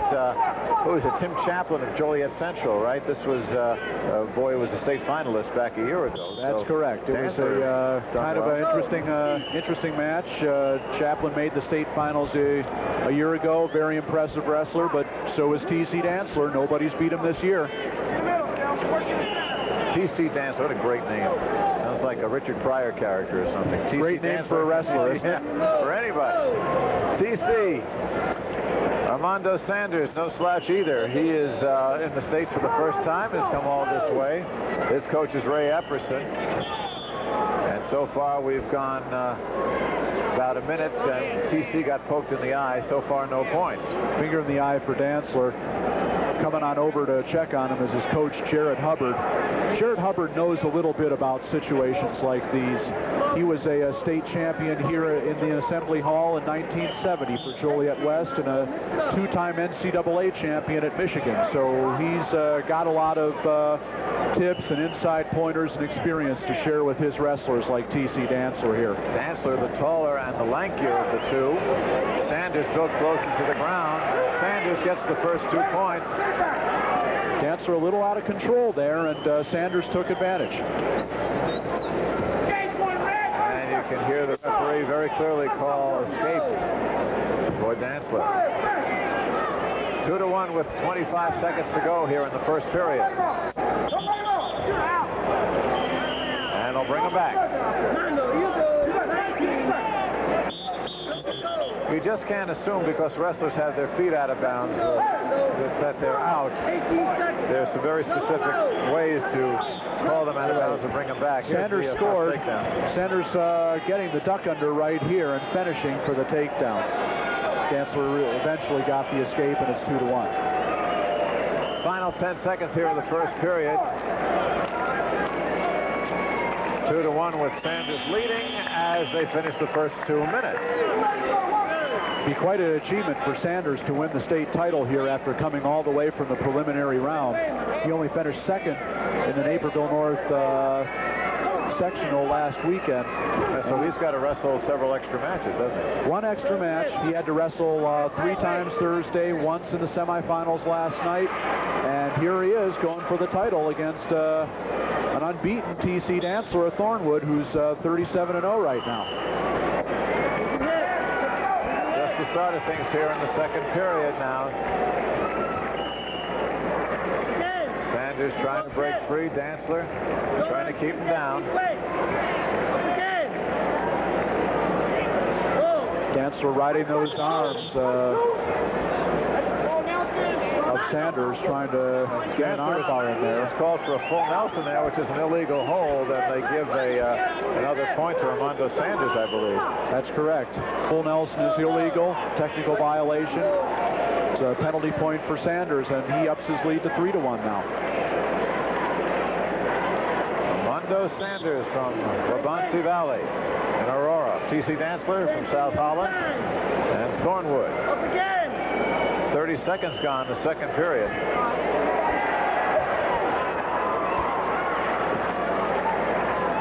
Sanders almost getting the roll there. Dantzler got a tight waist on Sanders right now, trying to turn him.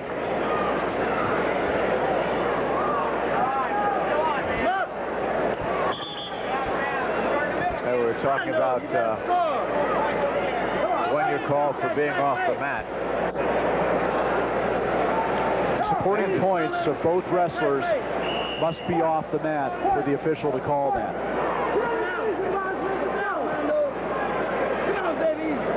Sanders having a problem with his left shoe. That's the second time the officials had to tie it for him. Maybe it's like the goalie who knocks the net off the hinges, you know.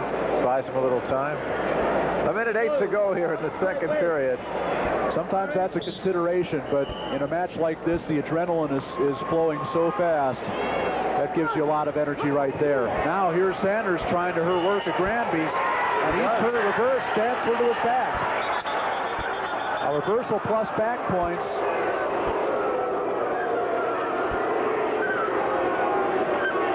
Let's take a look at this again, because this is some move by Sanders.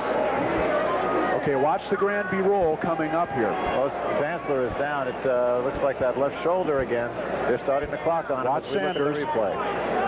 There it is. Dantzler doesn't let go of that tight waist, and Sanders ends up putting him on his back. And here's where Dantzler gets injured. That'll be a 3-point near fall for Armando Sanders, and he's got a commanding 8-1 lead right now. Well, I think it may be even more commanding, because there are a lot of people looking at T.C. Dantzler right now. As we told you at the beginning, and as you can see, his left shoulder was heavily wrapped, and that is what they're looking at right now with a host of folks, several equipment bags, and a very concerned Jared Hubbard hovering over everything. You know, Waubonsee Valley is a school from the Aurora, Naperville area, brand new school about 10, 12 years ago. They started out as a Class A team, and with the rapid expansion of that area, they've become a Class AA school. They had a couple of Class A champions in the late 1970s, and Sanders trying to become the first Class AA champion for Waubonsee Valley. Well, Dantzler is up, and they're going to continue this thing as we look at that replay again. Trips, gets his balance. Now, here's the roll. Slips the tight waist by Dantzler, and he's got him right on his back. And that's a 5-point move for Sanders, and that's a big move in a state final match. Well, final minute here of the second period. Sanders has got Dantzler going down again. No. That'll be an escape for Dantzler, and it's 8-2. Dantzler shaking off that injury pretty quickly. And the official, the referee rules he's out of bounds. 8-2 now. Dantzler trails Armando Sanders of Waubonsee Valley. With 2.5 minutes left, Dantzler has got to try and kind of get back into this match piece by piece. He can't go for it all at once and risk getting himself even farther behind. He's got to get a couple of takedowns, get his confidence up, and get himself back in this match. 20 seconds left here in the second period.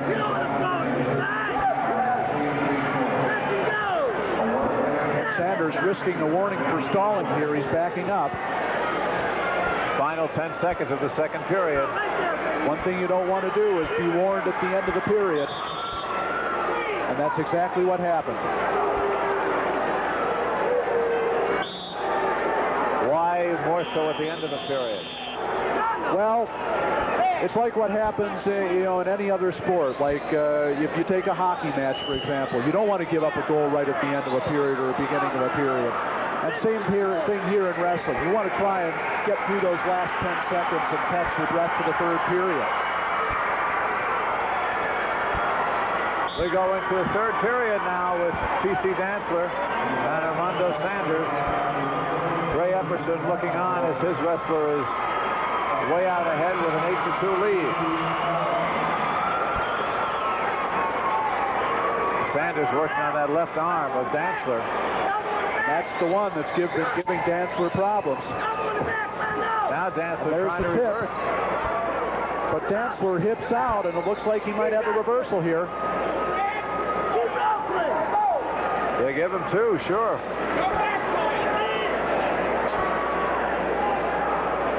A minute 20 left to go in this match. It's now 8-4 with Sanders leading. Dantzler trying to come on. He's in the yellow on top. I don't think that Dantzler is going to be able to turn Sanders to his back. I think he'd be better up letting Sanders up and trying to get him back into the match with some takedowns. 1 minute to go.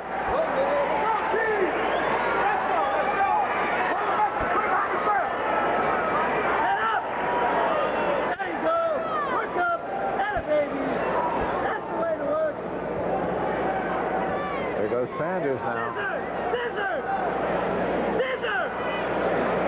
It's Ray Epperson yelling scissors to Sanders. Scissors. 35 seconds. They're Sanders trying to turn around and face Dantzler, but Dantzler regains control.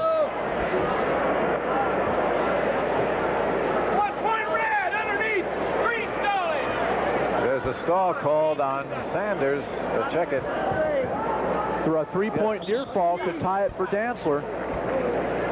They called Sanders for stalling, so with 13 seconds to go, it's an 8-5 lead for Sanders. Well, we saw stranger things happen already tonight.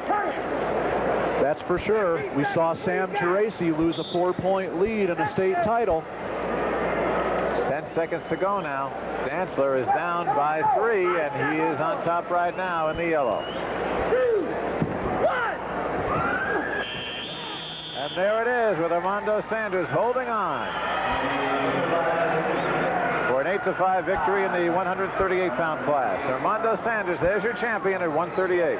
Waubonsee Valley has now crowned state champions in both the Class AA and Class A state tournaments. That's a tough match for both. Certainly was. And it's the one takedown that Sanders got in the first period, unfortunately, set the tempo for the entire match. Dantzler just could never come back from that. Dantzler with the upset in the semis. Could not bring it through to the finals, and there's Armando Sanders. Came all the way from the preliminary round to a state championship. Wow.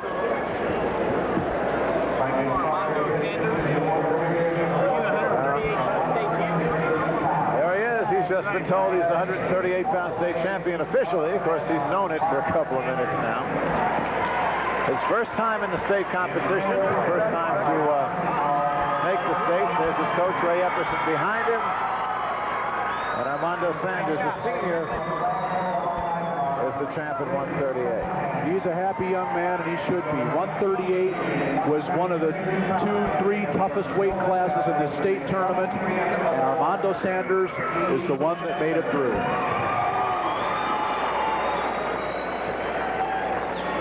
Well, let's check now on the awards for the 132-pound class. I saw Joey Gilbert win his 3rd straight title.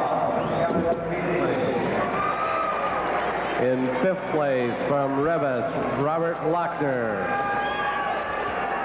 In 4th place from Palatine, Jason Finucane. In 3rd place from Providence, New Lenox, Sean Mormet. In 2nd place from Rock Island, William Gay. And the 1988 state champion, the record now of 38-0 from Tinley Park, Andrew, Joey Gilbert, now a 3-time state champion.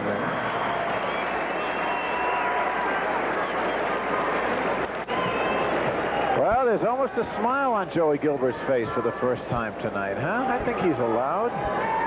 I think so. He doesn't show a lot of emotion, but you know how happy he is right now. He came down here with his, as you said, with his mind on business, and he got the job done. And he got the job done in style. Coming up next, a 145-pound match featuring Tom Huguenin of Romeoville against Paul Andriotti of Chicago Marist. Andriotti's a young fellow you've had at the top of this pile for just about the whole season. Huguenin has already scored a couple of pins in this tournament. You're looking at Andriotti right there in the white. Huguenin will be in blue. And what do you think about this one? Well, Andriotti's a very steady wrestler. He's been rated #1 in the state all season. Not a flashy, not a crowd pleaser, but very, very solid. Andriotti is the kind of wrestler who just doesn't make a mistake. Tom Huguenin is kind of a kind of wrestler who likes to score in flurries. He's a little bit more of a crowd pleaser than Andriotti. We'll see which style wins tonight. Andriotti in there trying to finish a high crotch single, and he's got it. They give him two. The first 2 points of the match go to Paul Andriotti. His father played football for Notre Dame. His brother wrestles too, doesn't he? Sure does. Pete Andriotti, his older brother, was a state place winner for Marist 2 years ago.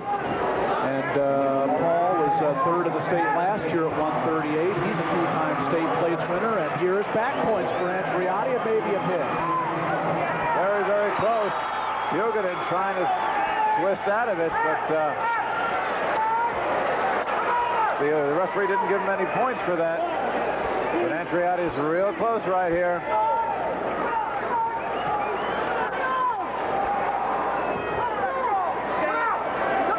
Huguenin doing a nice job getting out, but not for long. Here's more back points for Andriotti. 5-0. Andriotti's got the lead. He has dominated with 20 seconds to go here in the first period. Huguenin has gotten as far as he has because he has exceptional balance. He can get himself out of a lot of situations, but Andriotti is such a good, basic, fundamental wrestler that stuff is just not working against Andriotti so far, and Andriotti out to a big lead. And there's the first period right here with Andriotti with a commanding 7-0 lead.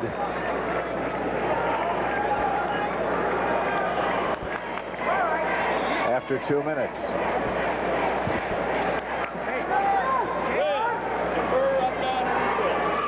Andriotti checking with Don Stuckley, who's in the corner over there for Chicago Marist.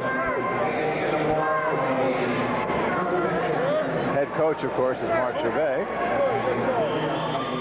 Mark coached the defending champions this year. I should say last year's defending champions. Start of the second period, and Huguenin will be on the bottom. Andriotti on the top. There's Stuckley. Contrast to styles here. Huguenin's hard to ride, but Andriotti's a great rider. These two are 145-pounders. Don Stuckley calling out to his wrestler, Paul Andriotti.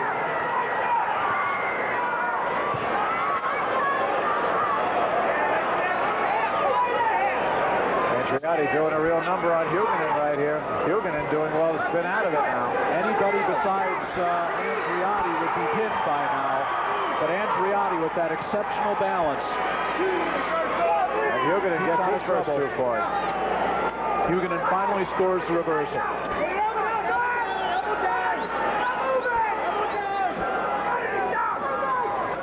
Second period action, 145-pound match. Paul Andriotti in white, Tim Huguenin in blue. 1 minute left to go here in period number 2.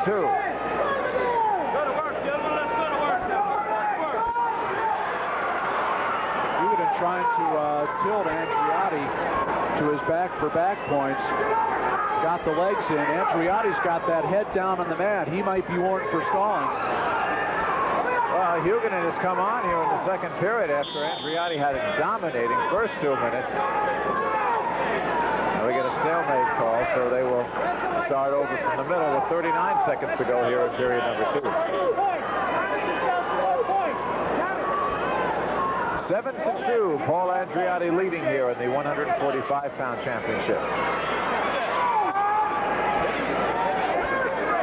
Kind of similar styles here. Marist wrestlers, as a rule, are magicians on the mat, but so is Huguenin. That's been kind of an interesting contrast so far in this match. Huguenin has been able to hit some pretty nice moves, but they haven't worked against Andriotti. Now maybe here's some back points, but he can't hit the tilt, and Andriotti gets the escape. 8-2 now, Andriotti ahead. That was a very important escape for Andriotti. 10 seconds to go, second period.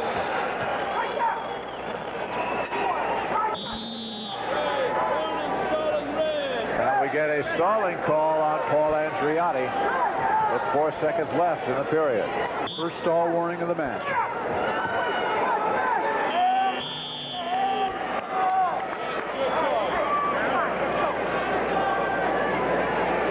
heard the official call warning on red, even though Andreotti is wearing white. The two corners are designated as the red corner and the green corner.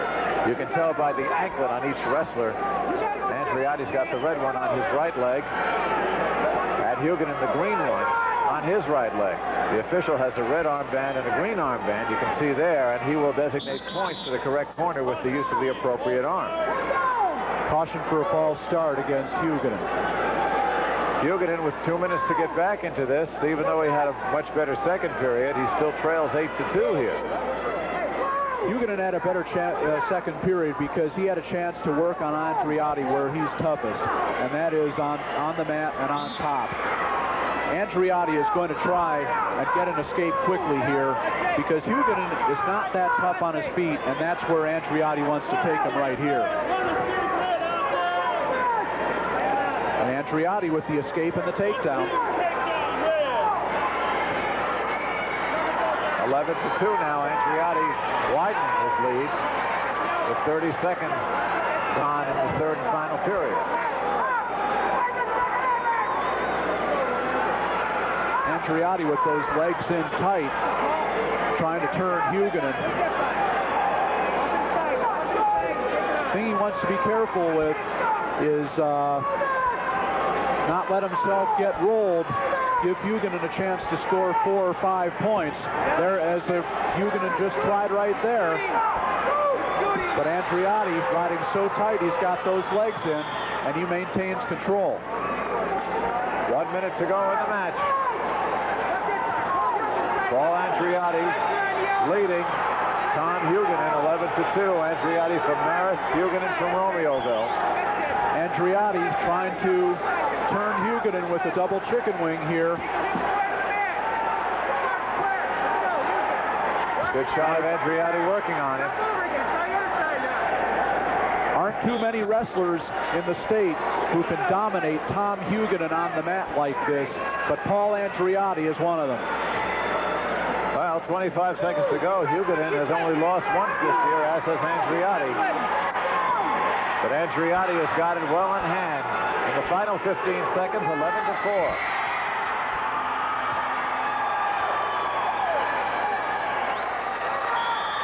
Inside of 10 seconds as the action goes off the mat.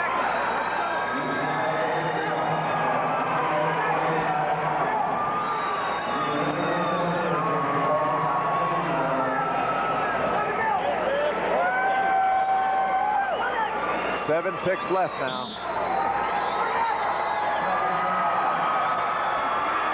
And Tom Huguenin trying for points as time expires, and Paul Andreotti, who finished third in the state last year at 138, finishes first in 1988 at 145. Impressive win by Andreotti. The 7-0 lead at the end of the first period. Those 7 early points are what did it.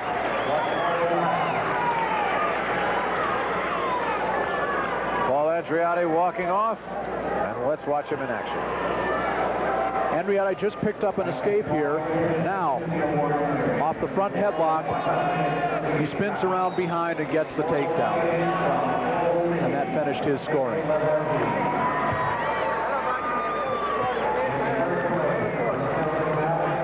A really good effort by Paul. We told you he comes from a wrestling family. His brother finished second in the state a couple of years ago, now wrestles at Marquette. His father, Notre Dame football player, back a few years ago. And Paul very much continuing that fine athletic tradition. Now you look at the award winners and the top finishers in the 138-pound class. So let's go over there and pick up the medals. 5th place from Elgin Larkin, Mike Corpus. In 4th place from Providence, New Lenox, Mike Stonich. In 3rd place from Joliet Central, Tim Chaplin. In 2nd place from Thornwood, T.C. Dantzler. And the 1988 state champion at 138 pounds with a record now of 39-3 from Wabansie Valley, Armando Sanders.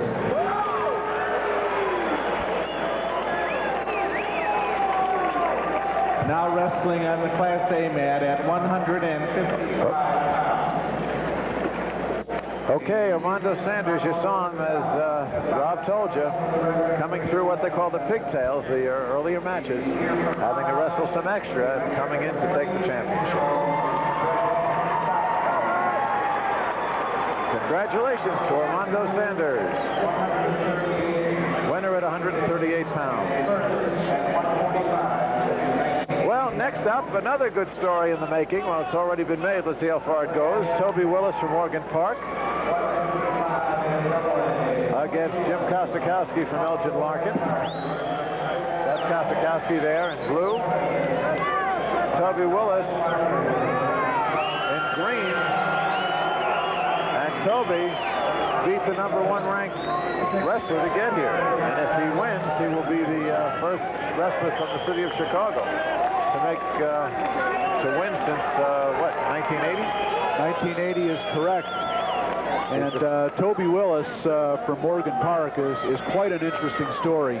2 years ago, when he was a 132-pounder, he wrestled in this state tournament, was one match away from placing as a sophomore. Last year, he transferred, left Morgan Park for Oak Forest Christian Academy. He comes from a devout Baptist family. His father, Scott, is a Baptist minister and is also the Frost soft wrestling coach at Morgan Park. But he wanted another shot at the state tournament.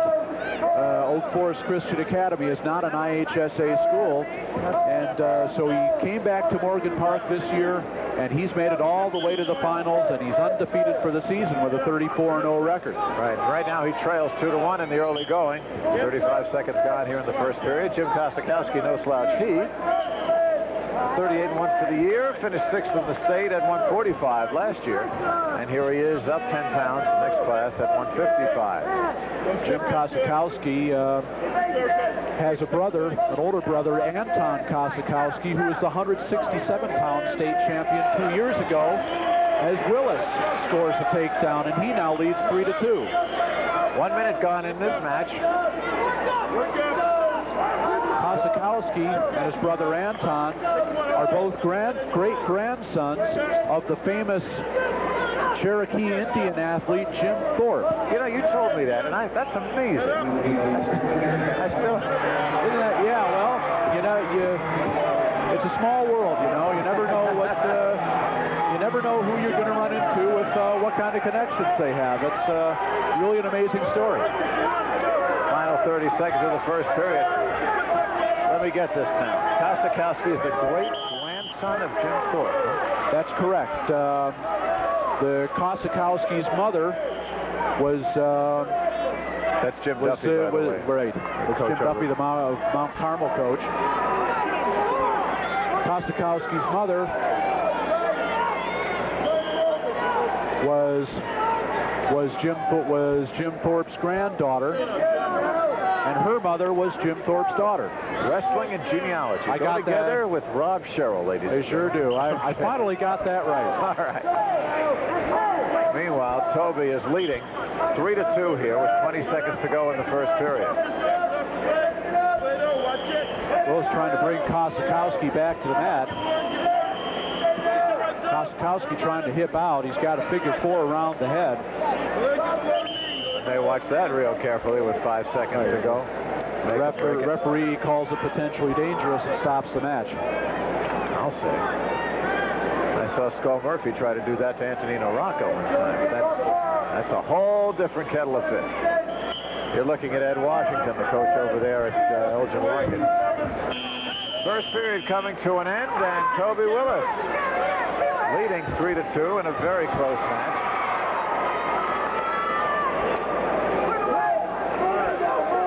Kosakowski wins the coin toss at the beginning of the second period and elects to have both men be upright. Kosakowski likes to go on the feet. Both these guys do. Very good on takedowns. Come again. Right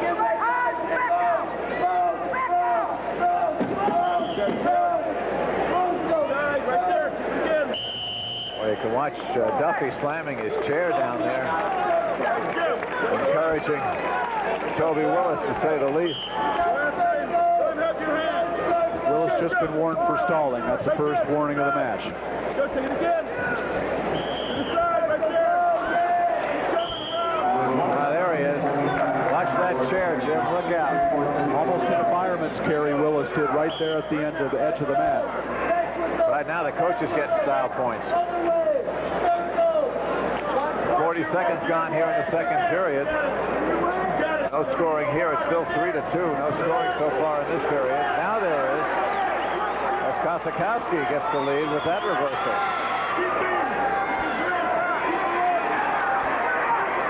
Good move by Kosakowski, Rob. Yeah, he got that takedown on by ducking under Willis's arm, spinning behind, and now he leads 4-3.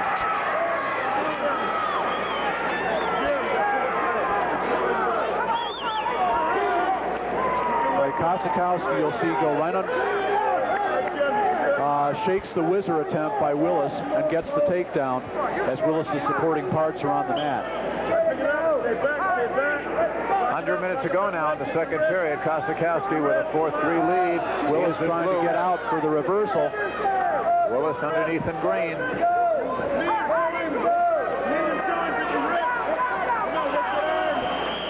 There's a good shot. Trying to hit a Granby roll, but Kosakowski countered that. He's still on top. 30 seconds to go in period 2. Now Willis trying to push the head away, and he's got a river, and he's got an escape, and we're all tied. Under 20 seconds now to go in the second period. Kosakowski in blue, Willis in green. Willis trying to finish a high crotch there. Final 5 seconds. Kosakowski in with the crotch slip, and there's no points. Good second period, and then we go to the final 2 minutes with everything on the line. It's all tied at 4.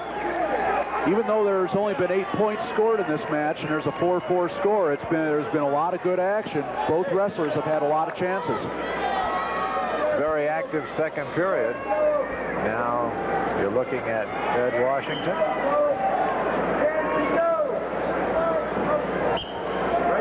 Coach of Elgin Larkin. Stay back. Stay back. Kosakowski on top, trying to turn Willis to his back. Now Willis trying to stand up, and then a sit out. Nothing doing.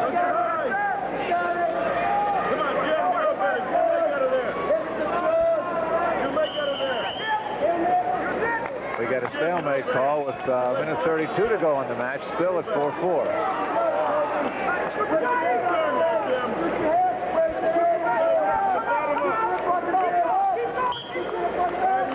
Now Kosakowski gives up the intentional escape. Do that in a tie match? Well, if you think you're better on your feet, there's plenty of time left. Take him right now. It's unlikely that we'll go through a minute 20 without seeing more points scored. Off the edge. Right there, off your knees. Move right there, right there. Down to a Right minute there, 10. behind him. Kosakowski. Now Willis getting out. Willis just about got caught underneath trying to hit that fireman's carry takedown attempt. As Kosakowski hipped into him, but they were on the edge of the mat and they blew it off. They're back in the center. Minute 8 to go now. With Toby Willis holding on to a 1-point lead. Willis trying to finish another high crotch. And he might have it. He's got to work up. If he works up past those hips, it is going to be a 2-point takedown. Kosakowski's still got the crotch hold, though, so it's no points yet. 40 seconds to go in this match. Kosakowski, on the point he gave away, is trailing. And it is a takedown. And big points for Toby Willis. It's now 7-4. This could do it for him. Kosakowski's got 30 seconds to do something. Could be the first Chicago Public League champion in 8 years. Got 21 seconds. Toby Willis can hang on for 21 seconds. He'll have it.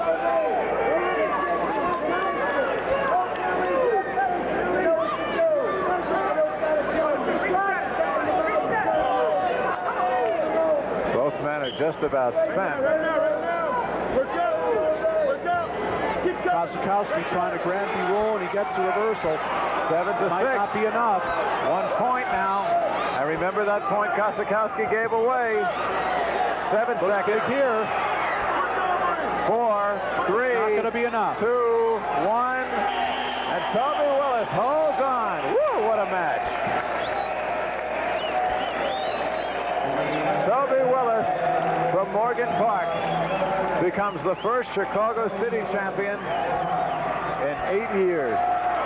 And as it turned out, that intentional escape made the difference. It didn't seem like it at the time, but Willis got the clinching takedown with less than a minute left, and that was the difference. I was surprised, and we both saw it, and we thought that there would be lots of time to score more points. But boy, that point was critical. Watch here. Kosakowski hits the Granby roll, gets the takedown, but he just doesn't have enough time to turn Willis to his back. He might have been better off letting up another intentional escape and going for a tying takedown to send it to overtime, but it's academic now.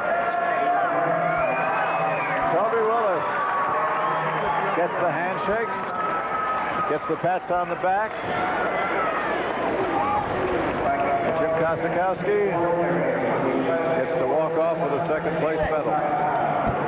Boy, that was a good match. It really came down to the final 5 seconds. It sure did. And it was quick because there was lots of action and the outcome was in doubt until the very end. And when you have that kind of a match, it goes a lot quicker.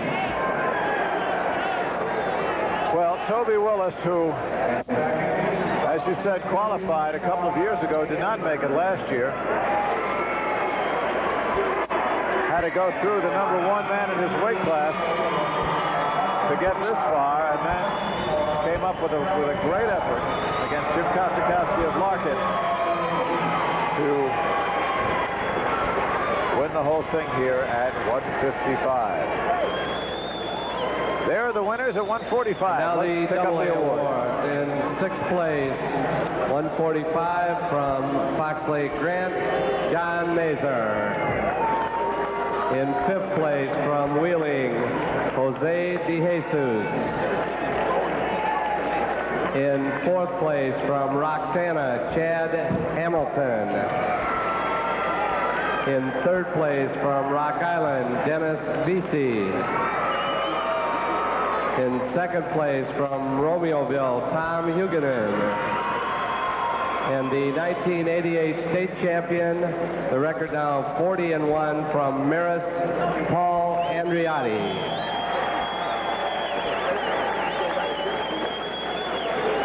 There's Paul Andriotti. He's got the medal, he's got the draw, he's got the championship, and we've got to take a break. We'll be back. At the Assembly Hall here on the U of I campus. Mike Lederman along with Rob Sherrill, and we are bringing you now the 167-pound match. In the blue, Felix McGlynn from Proviso East. In the red, Dan Ritchie from Pekin. Ritchie, I know, is someone you like a lot. You've had him ranked, #1 just about all year. He's been my #1 all year, and boy, you can't say he hasn't lived up to that ranking. He's 41-0. He's right here in the state finals, and he's been dominant this tournament. He's had a fall and a technical fall and an 11-2 decision. So we're looking for more of the same from Ritchie. McGlynn's first time at the state was in the Prairie State games. Did very well. Finished second there as we get the first 2 points. Dan Ritchie on the takedown. First takedown for Ritchie, and he's a tilter. He's going to look for tilt points right here to the back.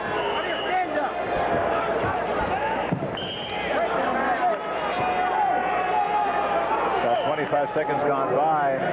Ritchie shows a very active style. We'll take a look at the first takedown. Okay, Richie scores right here with an ankle pick takedown, gets 2 points. Now he's looking for more. All right, back live we go. An escape while we were away by McGlynn, so it's 2-1.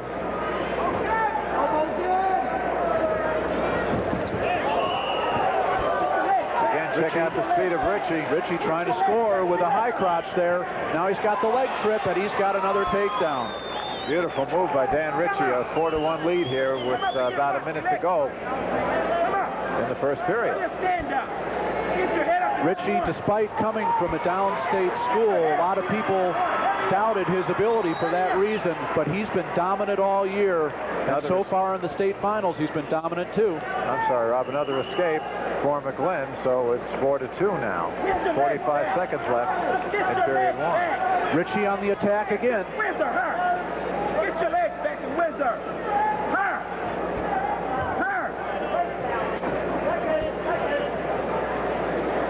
Beacon coach Jack Stout Right there. Get your legs back. calling out to Richie.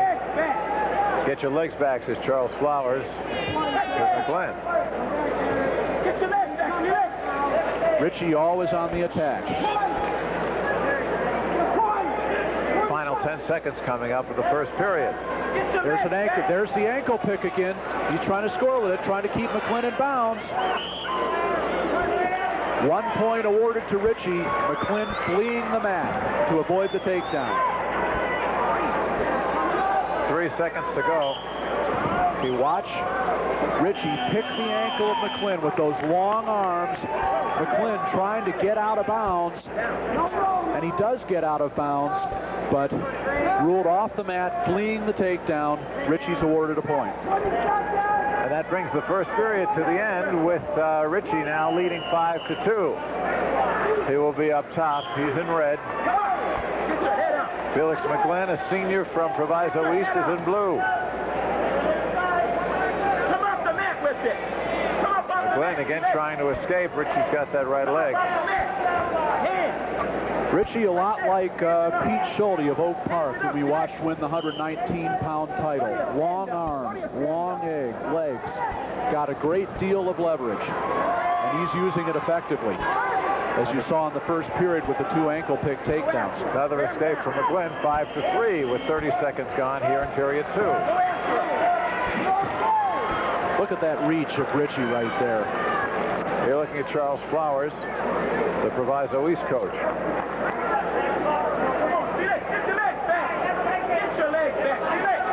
Richie in on a double leg attempt, trying to finish it. He wants to lift it up right here and come out the back. And if he does, he'll have 2 points. 1 minute to go. I don't know where they're going right here. But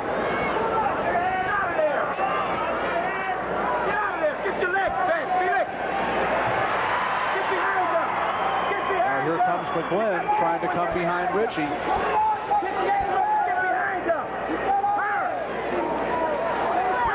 And McGlynn gets the takedown. Nice counter by McGlynn. now we're tied at 5 with 30 seconds to go. Richie with the fast start. McGlynn has come on strong here in period number 2. McGlynn looking for a cradle, trying to turn Richie to his back. 15 seconds to go. Now Richie has broken the hands. He's going to try and get an escape. They'll come back with 6 seconds to go. They're out of the back.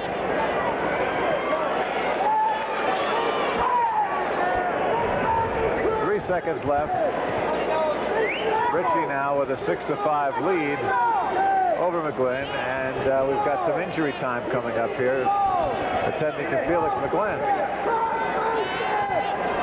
Richie's being looked at here, but McGlynn's the one with the problem. Richie may have a bloody nose right here, it looks like.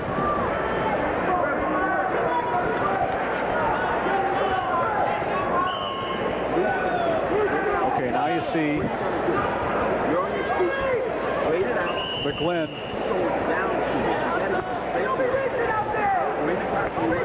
scoots the hips out, scoots the hips out and gets the escape. Still 3 seconds to go here in the second period. The problem is with Dan Ritchie. That certainly looks like a nosebleed to me. Bloody nose, and of course Ritchie will get all the time he needs while they repair that, while they put the cotton gauze together and try and repair that. Meanwhile, Charles Flowers has given his wrestler a little clinic over there on the bench while they're waiting. Actually going through the motions with him, showing him what he should do. Now we're getting ready to tick off the final 3 here. In period number 2, there it is, okay. After 2 periods now, Dan Ritchie leads Felix McGlynn 6-5. So essentially it's anyone's match. And Ritchie will start it on the bottom. Break them down.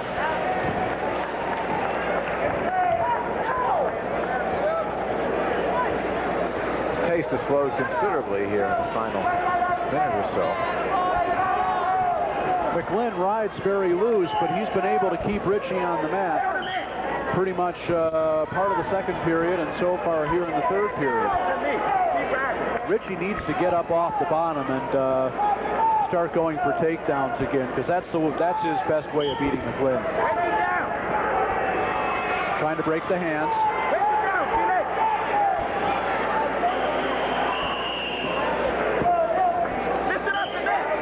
Half a minute gone in the final period. McGlynn has to be careful when the hands are broken of hanging on that ankle. He may get called for stalling the next time that happens. Now here's... Break them down, right there. Go after it. Go after it, right there. Run it. Run it. Run it right now. 1:20 to go in the match. McGlynn, with the advantage here, still trails 6-5. And both officials are consulting with each other. And they're awarding 1 point to whom? An illegal hold on the part of McGlynn. All right, so they're giving Ritchie a 7th point. So now he has a 2-point lead on McGlynn. And now an escape will make it a 3-point lead.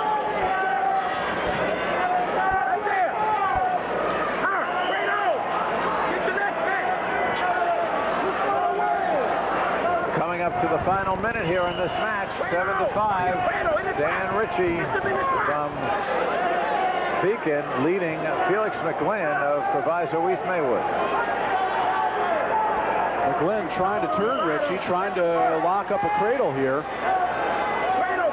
Ritchie's head is on the mat. He may get warned for stalling here. 40 seconds to go. Ritchie with the 2-point lead. McGlynn trying to press the advantage. Now, Ritchie has the leg, trying to scoot the hips out.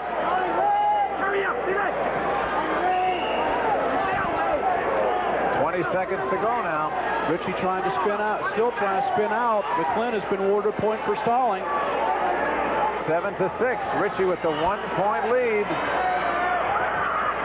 10 seconds to go. Ritchie with the lead. McGlynn, 5 seconds now. And there it is. Dan Ritchie holding on for the 167-pound title. Again, a close match, a good match. You're looking at Jack Stout. Good comeback by McGlynn. Fell a little bit short. Well, they give Ritchie a last point, making it an 8-6 final. That escape was what did it. Ritchie started protecting his lead a little bit too early. Maybe the pressure of being #1 all year finally got to him a little bit. But he still won his state title, finishes 42-0. Great accomplishment for Ritchie. If there's a most valuable wrestler, Dan Ritchie could very well be he. And he had a tough match tonight to prove it. The final decision was 8-6. Felix McGlynn putting on a very strong showing. Thought he was going to take it there midway in the second period and again late in the third. But Dan Ritchie holding on. Well, again, a reminder, we will have the Class A action for you coming up later on in this program. And then next week, we will bring you the 1988 IHSA Team Wrestling Championship between Providence High School and Oak Park High School. There's Dan Ritchie going off to meet the media.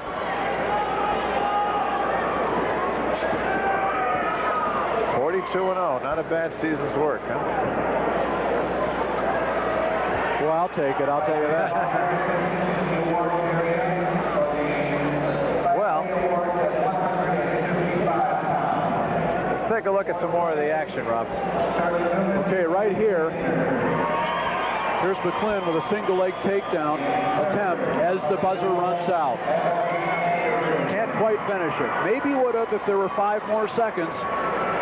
And you saw Jack Stout with his arms That's why extended. wrestling matches are 6 minutes long. Jack Stout holding his arms up. We did it. And they did. Well, let's go over to the award ceremonies, and this time it'll be the 155-pound winner. And we'll see our first city champion crowned, first state champion from the city crowned in 8 years. So let's pick up the action. Double A, 6th place from Harlem Loves Park, Brian Townsend. 5th from Waukegan East, Keith Elrod. 4th from Libertyville, Brian Peramsky. 3rd from Barrington, Dave Blank. 2nd place from Elgin Larkin, Jim Kozakowski. And the 1988 state champion at 155 pounds from Chicago, Morgan Park, with a record now of 35-0, Toby Willis.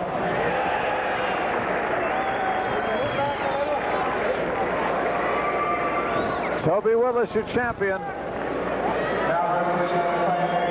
At 155 pounds. Next up, the 185-pounders. You're looking at some of the crowd here. As we said, crowds for the finals usually average 10,000, 11,000. We've got that tonight. And they're going to see the 185-pound match now between Bob Guiazda of Hoffman Estates and Mike Manganello of Chicago Mount Carmel.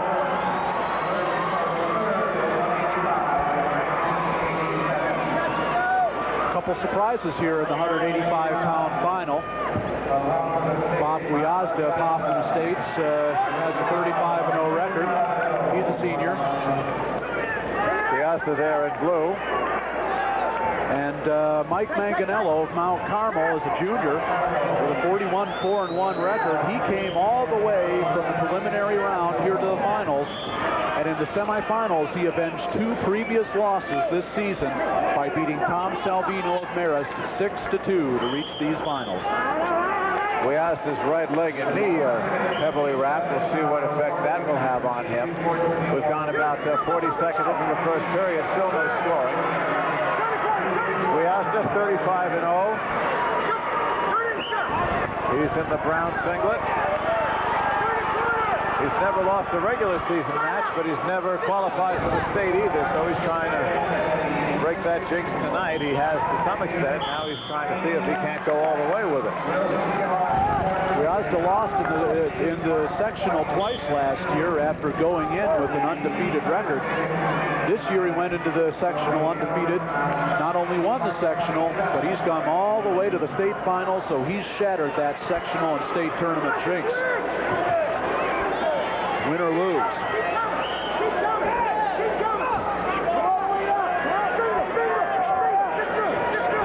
Still no scoring here as we go into the final 30 seconds of the first period. That's Dave Torres in the corner. Manganello gets the first 2 points of the match. Mike Manganello up 2-0 with 20 seconds to go. Dave Torres, Guiazda's coach, as they go off the mat right in front of Dave. Bill Wick over there for Mike Manganello. 14 seconds to go here, and Manganello will take the top. He's got the 2-point lead. Manganello trying to tilt Gwiazda to his back for back points. Can't quite get the job done right here. That's the end of period number 1. With Mike Manganello from Mount Carmel ahead 2-0. These the 185-pounders.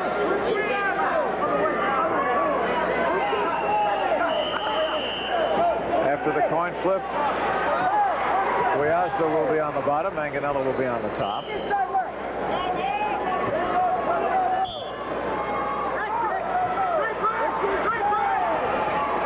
Manganello throwing in the cross-body ride there. Very tough with that. I tell you, if you're Gwiazda, that hurts. It's a very physically punishing ride. 14 seconds gone here in the second period. The score remains 2-0. Manganello and Brown on top and on top.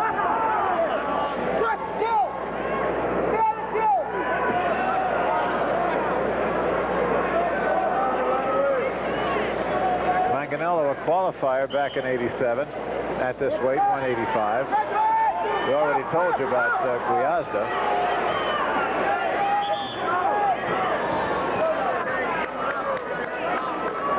Manganello very tough on the top. You can see he too with the long arms, long legs, and he's a mat magician. 1:25 to go, period 2. After this, we'll have the heavyweights.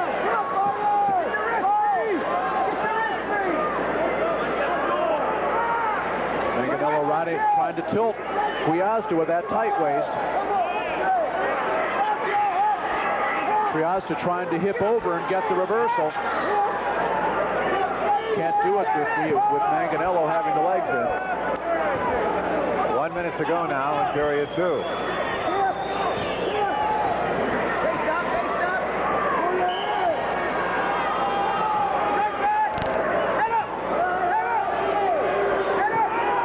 Manganello and Brown from Mount Carmel.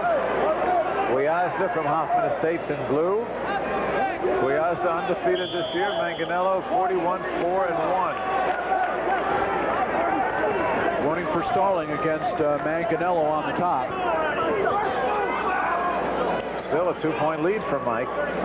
One more warning like that, or one more admonishment, and he will lose a point. When you got the legs in that tight on a wrestler, you got to do something with it. 30 seconds to go, second period. Now Manganello going for the tilt again.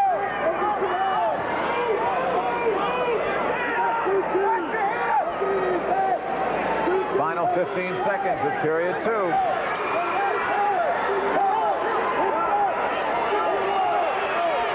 Almost a count there. Didn't quite get it. 5 seconds to go. The referee had a notion. But now the 2 didn't quite go. Well, it's still a 2-0 match, but that was a very strong period, especially at the end for Mike Manganello. This time, though, I believe he'll be on the bottom of the chart. Manganello's going to choose both up. He doesn't want to take a chance on being caught on the bottom himself. Now here comes Gwiazda trying to come around. He wants to clear that arm and get 2, and that's what he does. Tie match. 15 seconds gone in the final period. As Bill Wick, one of tonight's grand marshals, and Manganello's coach looks on. 30 seconds gone now. And they'll start again. 2-2 the score here in the third period. The 185-pounders going down to the wire.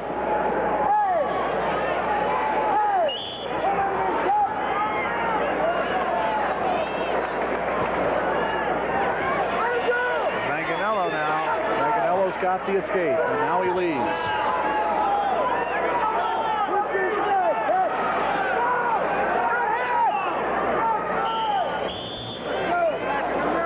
8 seconds left in this match. Manganello scooted those hips out and got the escape, and now he leads 3-2.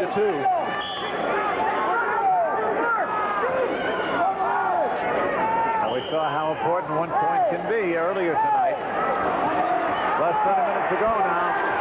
Gwiazda trying to finish a single leg takedown. Manganello very difficult to take down though. And Manganello gets 2 points. Manganello hipped out on the counter and got the takedown. Nice move. 40 seconds to go. Manganello leads 5-2.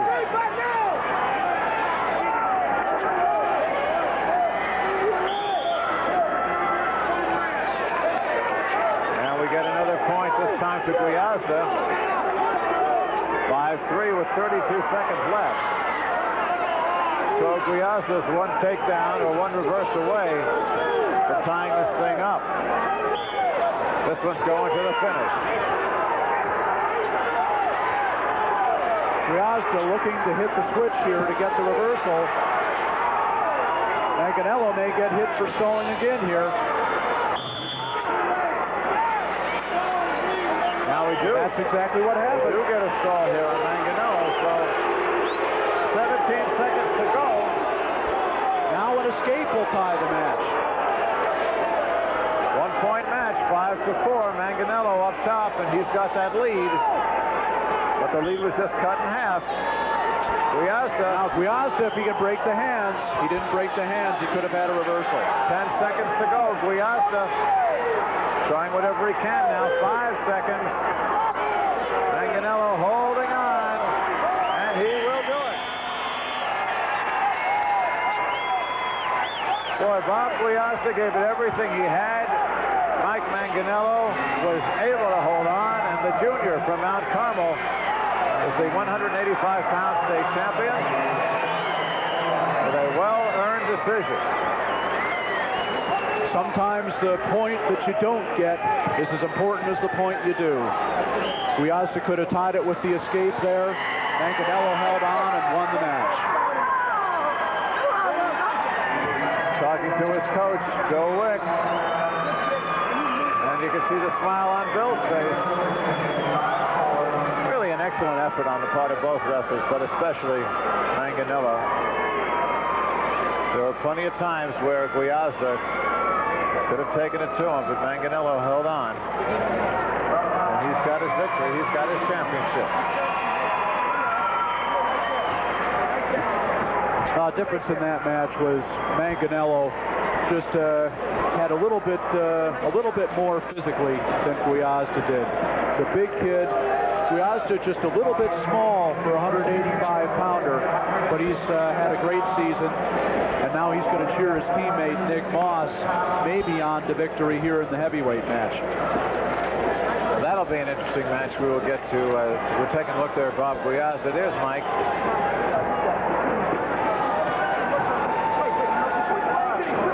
He'll feel this one tomorrow, but it'll be worth it. Bill Wick having a word or two with an official.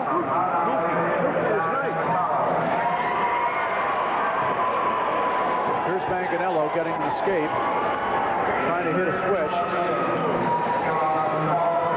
Now he goes from the other direction, and he can't get the reversal, but he does get the escape. He breaks Gwiazda's control. That was one of the points that decided it. Sure was. Tonight's attendance, 9,237. Not a bad crowd. About 35,350 for the tournament total. Second best of all time. As you say, not a bad crowd. Not a bad crowd. Let's pick up the awards for the 167-pound championship. From Cornwood, Joanne Waller. In 5th place from Leo, John Ironman. In 4th place from Rochelle, Gary Dean. In 3rd place from Elmwood Park, Dave Sires. In 2nd place from Proviso East, Felix McLean.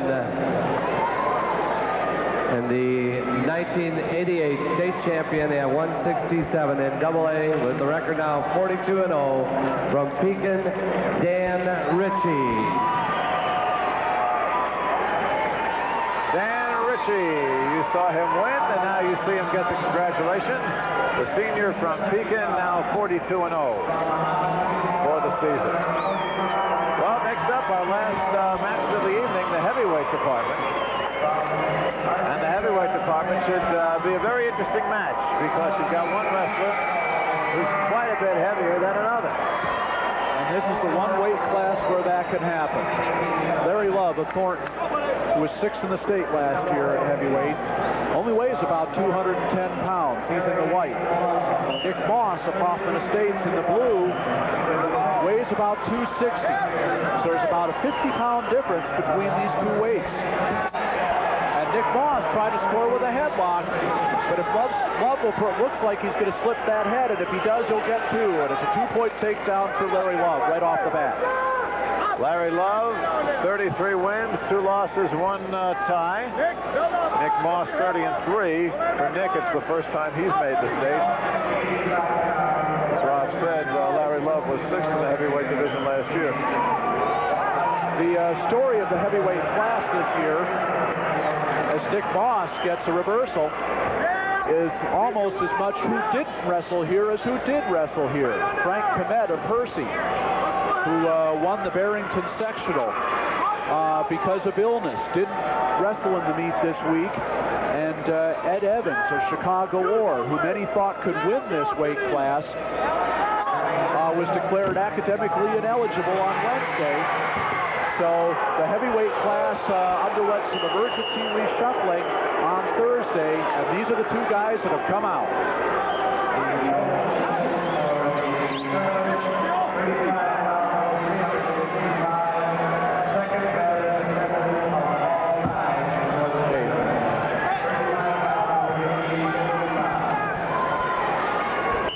Moss breaking the hand control of Love,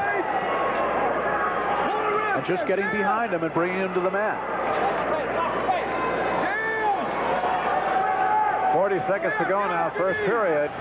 This is a match of Love's quickness against Moss's size. So far, the quickness has come out ahead. Love leads 3-2. Final 30 seconds here of period 1.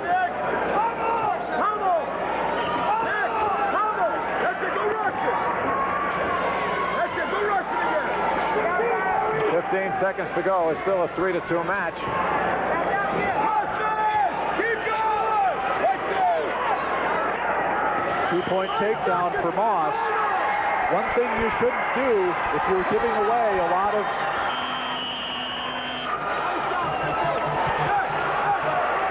Yeah.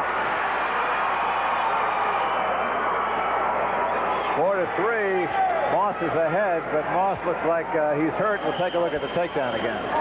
One thing you should not do if you're giving away a big weight advantage is to try to shoot underneath a big man. Larry Love did that, and Nick Moss flattened him out, went behind him, and got the takedown, and that's how he took the lead. Now Nick is being attended to.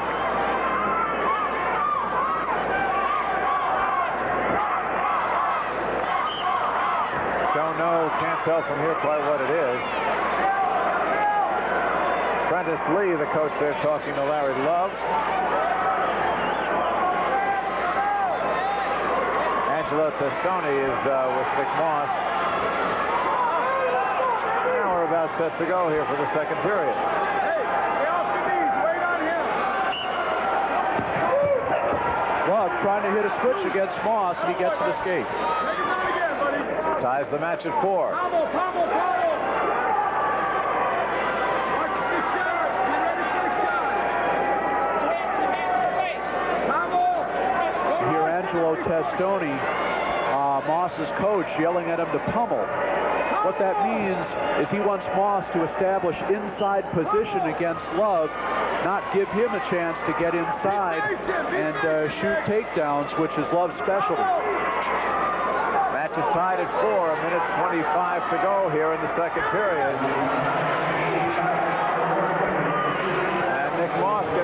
points. Now watch Love on the reverse. Well, Love got away with one there. He made a mistake against Moss.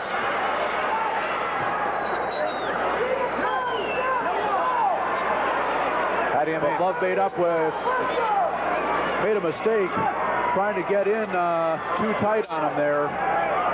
Moss moves pretty well for a guy his size, but Love came around behind using his quickness and got the reversal, so it's all tied up. Tied at 6, 40 seconds to go here, second period.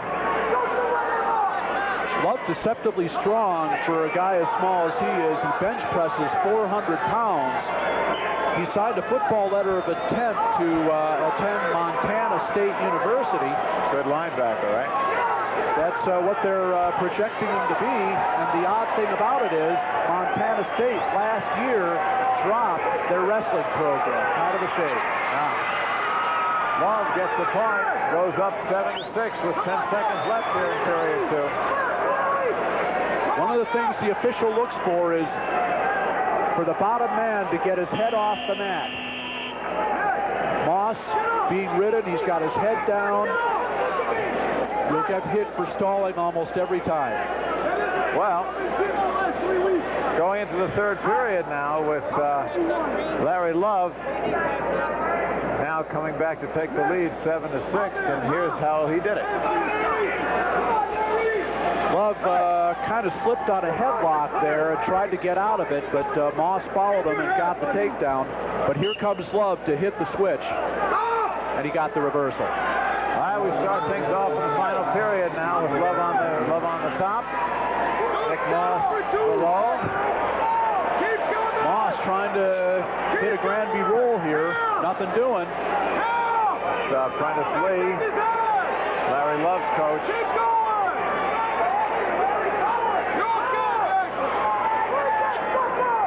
Referee is counting over.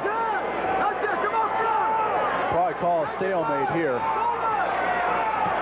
No, Moss gets the reversal. Moss with the 8-7 lead, and now 2 points for Love on the reverse. 9-8 for Larry Love.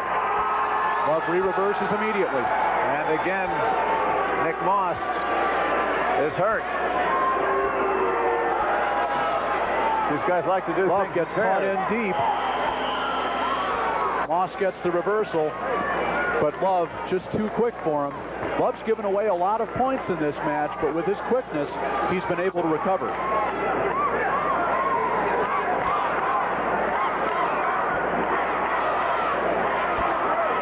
Love talking to Prentice Lee, his coach. Testoni, the coach over at Hoffman, talking to Nick Moss.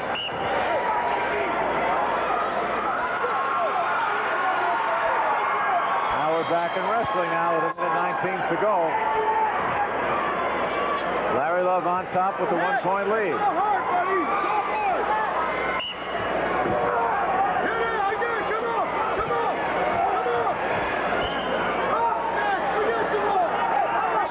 To go, Love trying to escape, and Moss trying to escape, and Love held on. Love trying to get out to the side to turn Moss to his back here. I got to give Moss credit. He is not afraid of Love, the returning state place winner. A lot of people are surprised that Moss is even here in the finals, and yet here he is in a 1-point match with Love with 54 seconds left. Go to the middle again.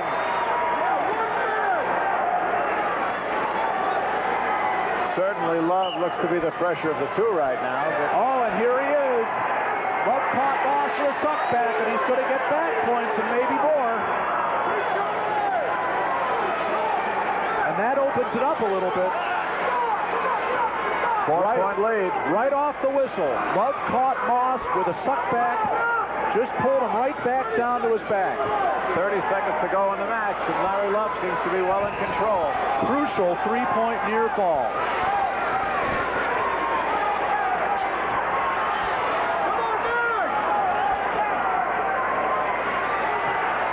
Two more.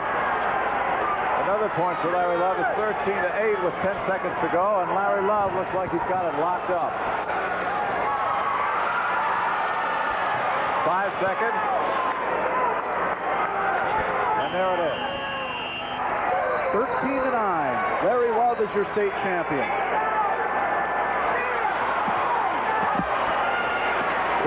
Good effort by Larry Love. Here's the match that wins it. Watch right off the referee's position. This is a low, not a high percentage move, but if you can hit it, it's effective. Love sunk Moss right back.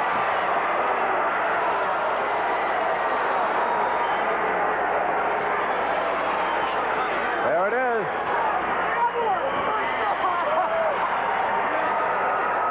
Nick Moss, who certainly has nothing to be ashamed of, getting condolences. And there's your winner, Larry Love from Thornton. And isn't he a happy young man? Going off to Montana State where he plays football. He won't wrestle. Prentice Lee, first-year coach at Thornton, and his first year he brings home a state champion. There it is.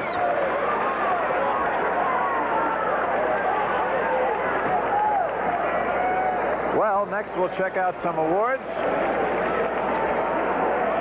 And we'll see our final couple of winners up close with medals. First, we'll take a break. Paul, we're taking a look at the award winners, the medal winners at 185. Led, of course, by Mount Carmel's Mike Manganello. Let's pick up the public address announcement. Pedrowski. In fifth place from Chicago Maris, Tom Savino. In fourth place from Hinsdale Central, Eric Wish. In third place from Oaklawn, Sharif Zigar. In second place from Hoffman Estates, Bob Guiazda. And the 1988 state champion, the record now of 44-1 from Mount Carmel, Chicago, Bob Manganiello. Mike Manganiello doing well. Meanwhile, let's go back and take a look at some of that heavyweight match again between Larry Love and Nick Moss. And again, this is the point, as you said, where the match turned. Moss was in the match until this suck-back move by Love, where he got the 3 crucial points for the near fall to take the 4-point lead, and that iced the match. Love's your state heavyweight champion for 1988 in the Class AA state tournament. You know, it's a kind of, as you say, the only time where you get a weight mismatch is in this division, and you see an awful lot of this.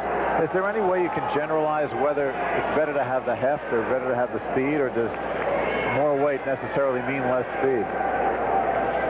At this level, more weight generally does mean less speed, but it usually means more strength. If you're a smaller heavyweight, you got to have speed, but you also got to have strength and balance in order to counter the moves of the big guy. Well, and that's what Love's got, and that's why Love won. Well, you can see here that Love obviously moves a lot better than Moss does. Being, you know, the linebacker training in football doesn't hurt either. Right. Also being able to bench press, what did you say, 400 pounds? Absolutely. But Love didn't wrestle a great match. He gave up a couple of, about 4 or 5 sloppy points, but he got the big move when it counted, and that's why he's the state champion. Well, Nick Moss impressed me too, because, you know, you just don't figure a guy that big is going to move generally as well as he did. What Love did, obviously, was wear the big guy down. And I don't know whether Nick wasn't ready for the referee's whistle or just was too tired to move. But boy, that right up until that point, you know, it was a horse race. I thought Moss wrestled a great match. He proved he belonged in this state final. No question about it. You know, and he didn't lose it. You know, Love just came back and beat him. All right, let's pick up the heavyweight awards, and let's go over to the public address. Now the AA award winners at 275. In sixth place from Crystal Lake South, Steve Rukasek. In fifth place from Wheaton North, Steve Bach. In fourth place from Geneseo Darnell, Scott Ventnor. In third place from Naperville North, Jim Hannon. In second place from Hoffman Estates, Nick Moss. And the 1988 state champion at 275 from Thornton of Harvey, Harry Love. Larry Love, your champion right there. The senior finishes with a season record of 34-2-1. We've got more to go. We've got all the Class A action coming up right after this.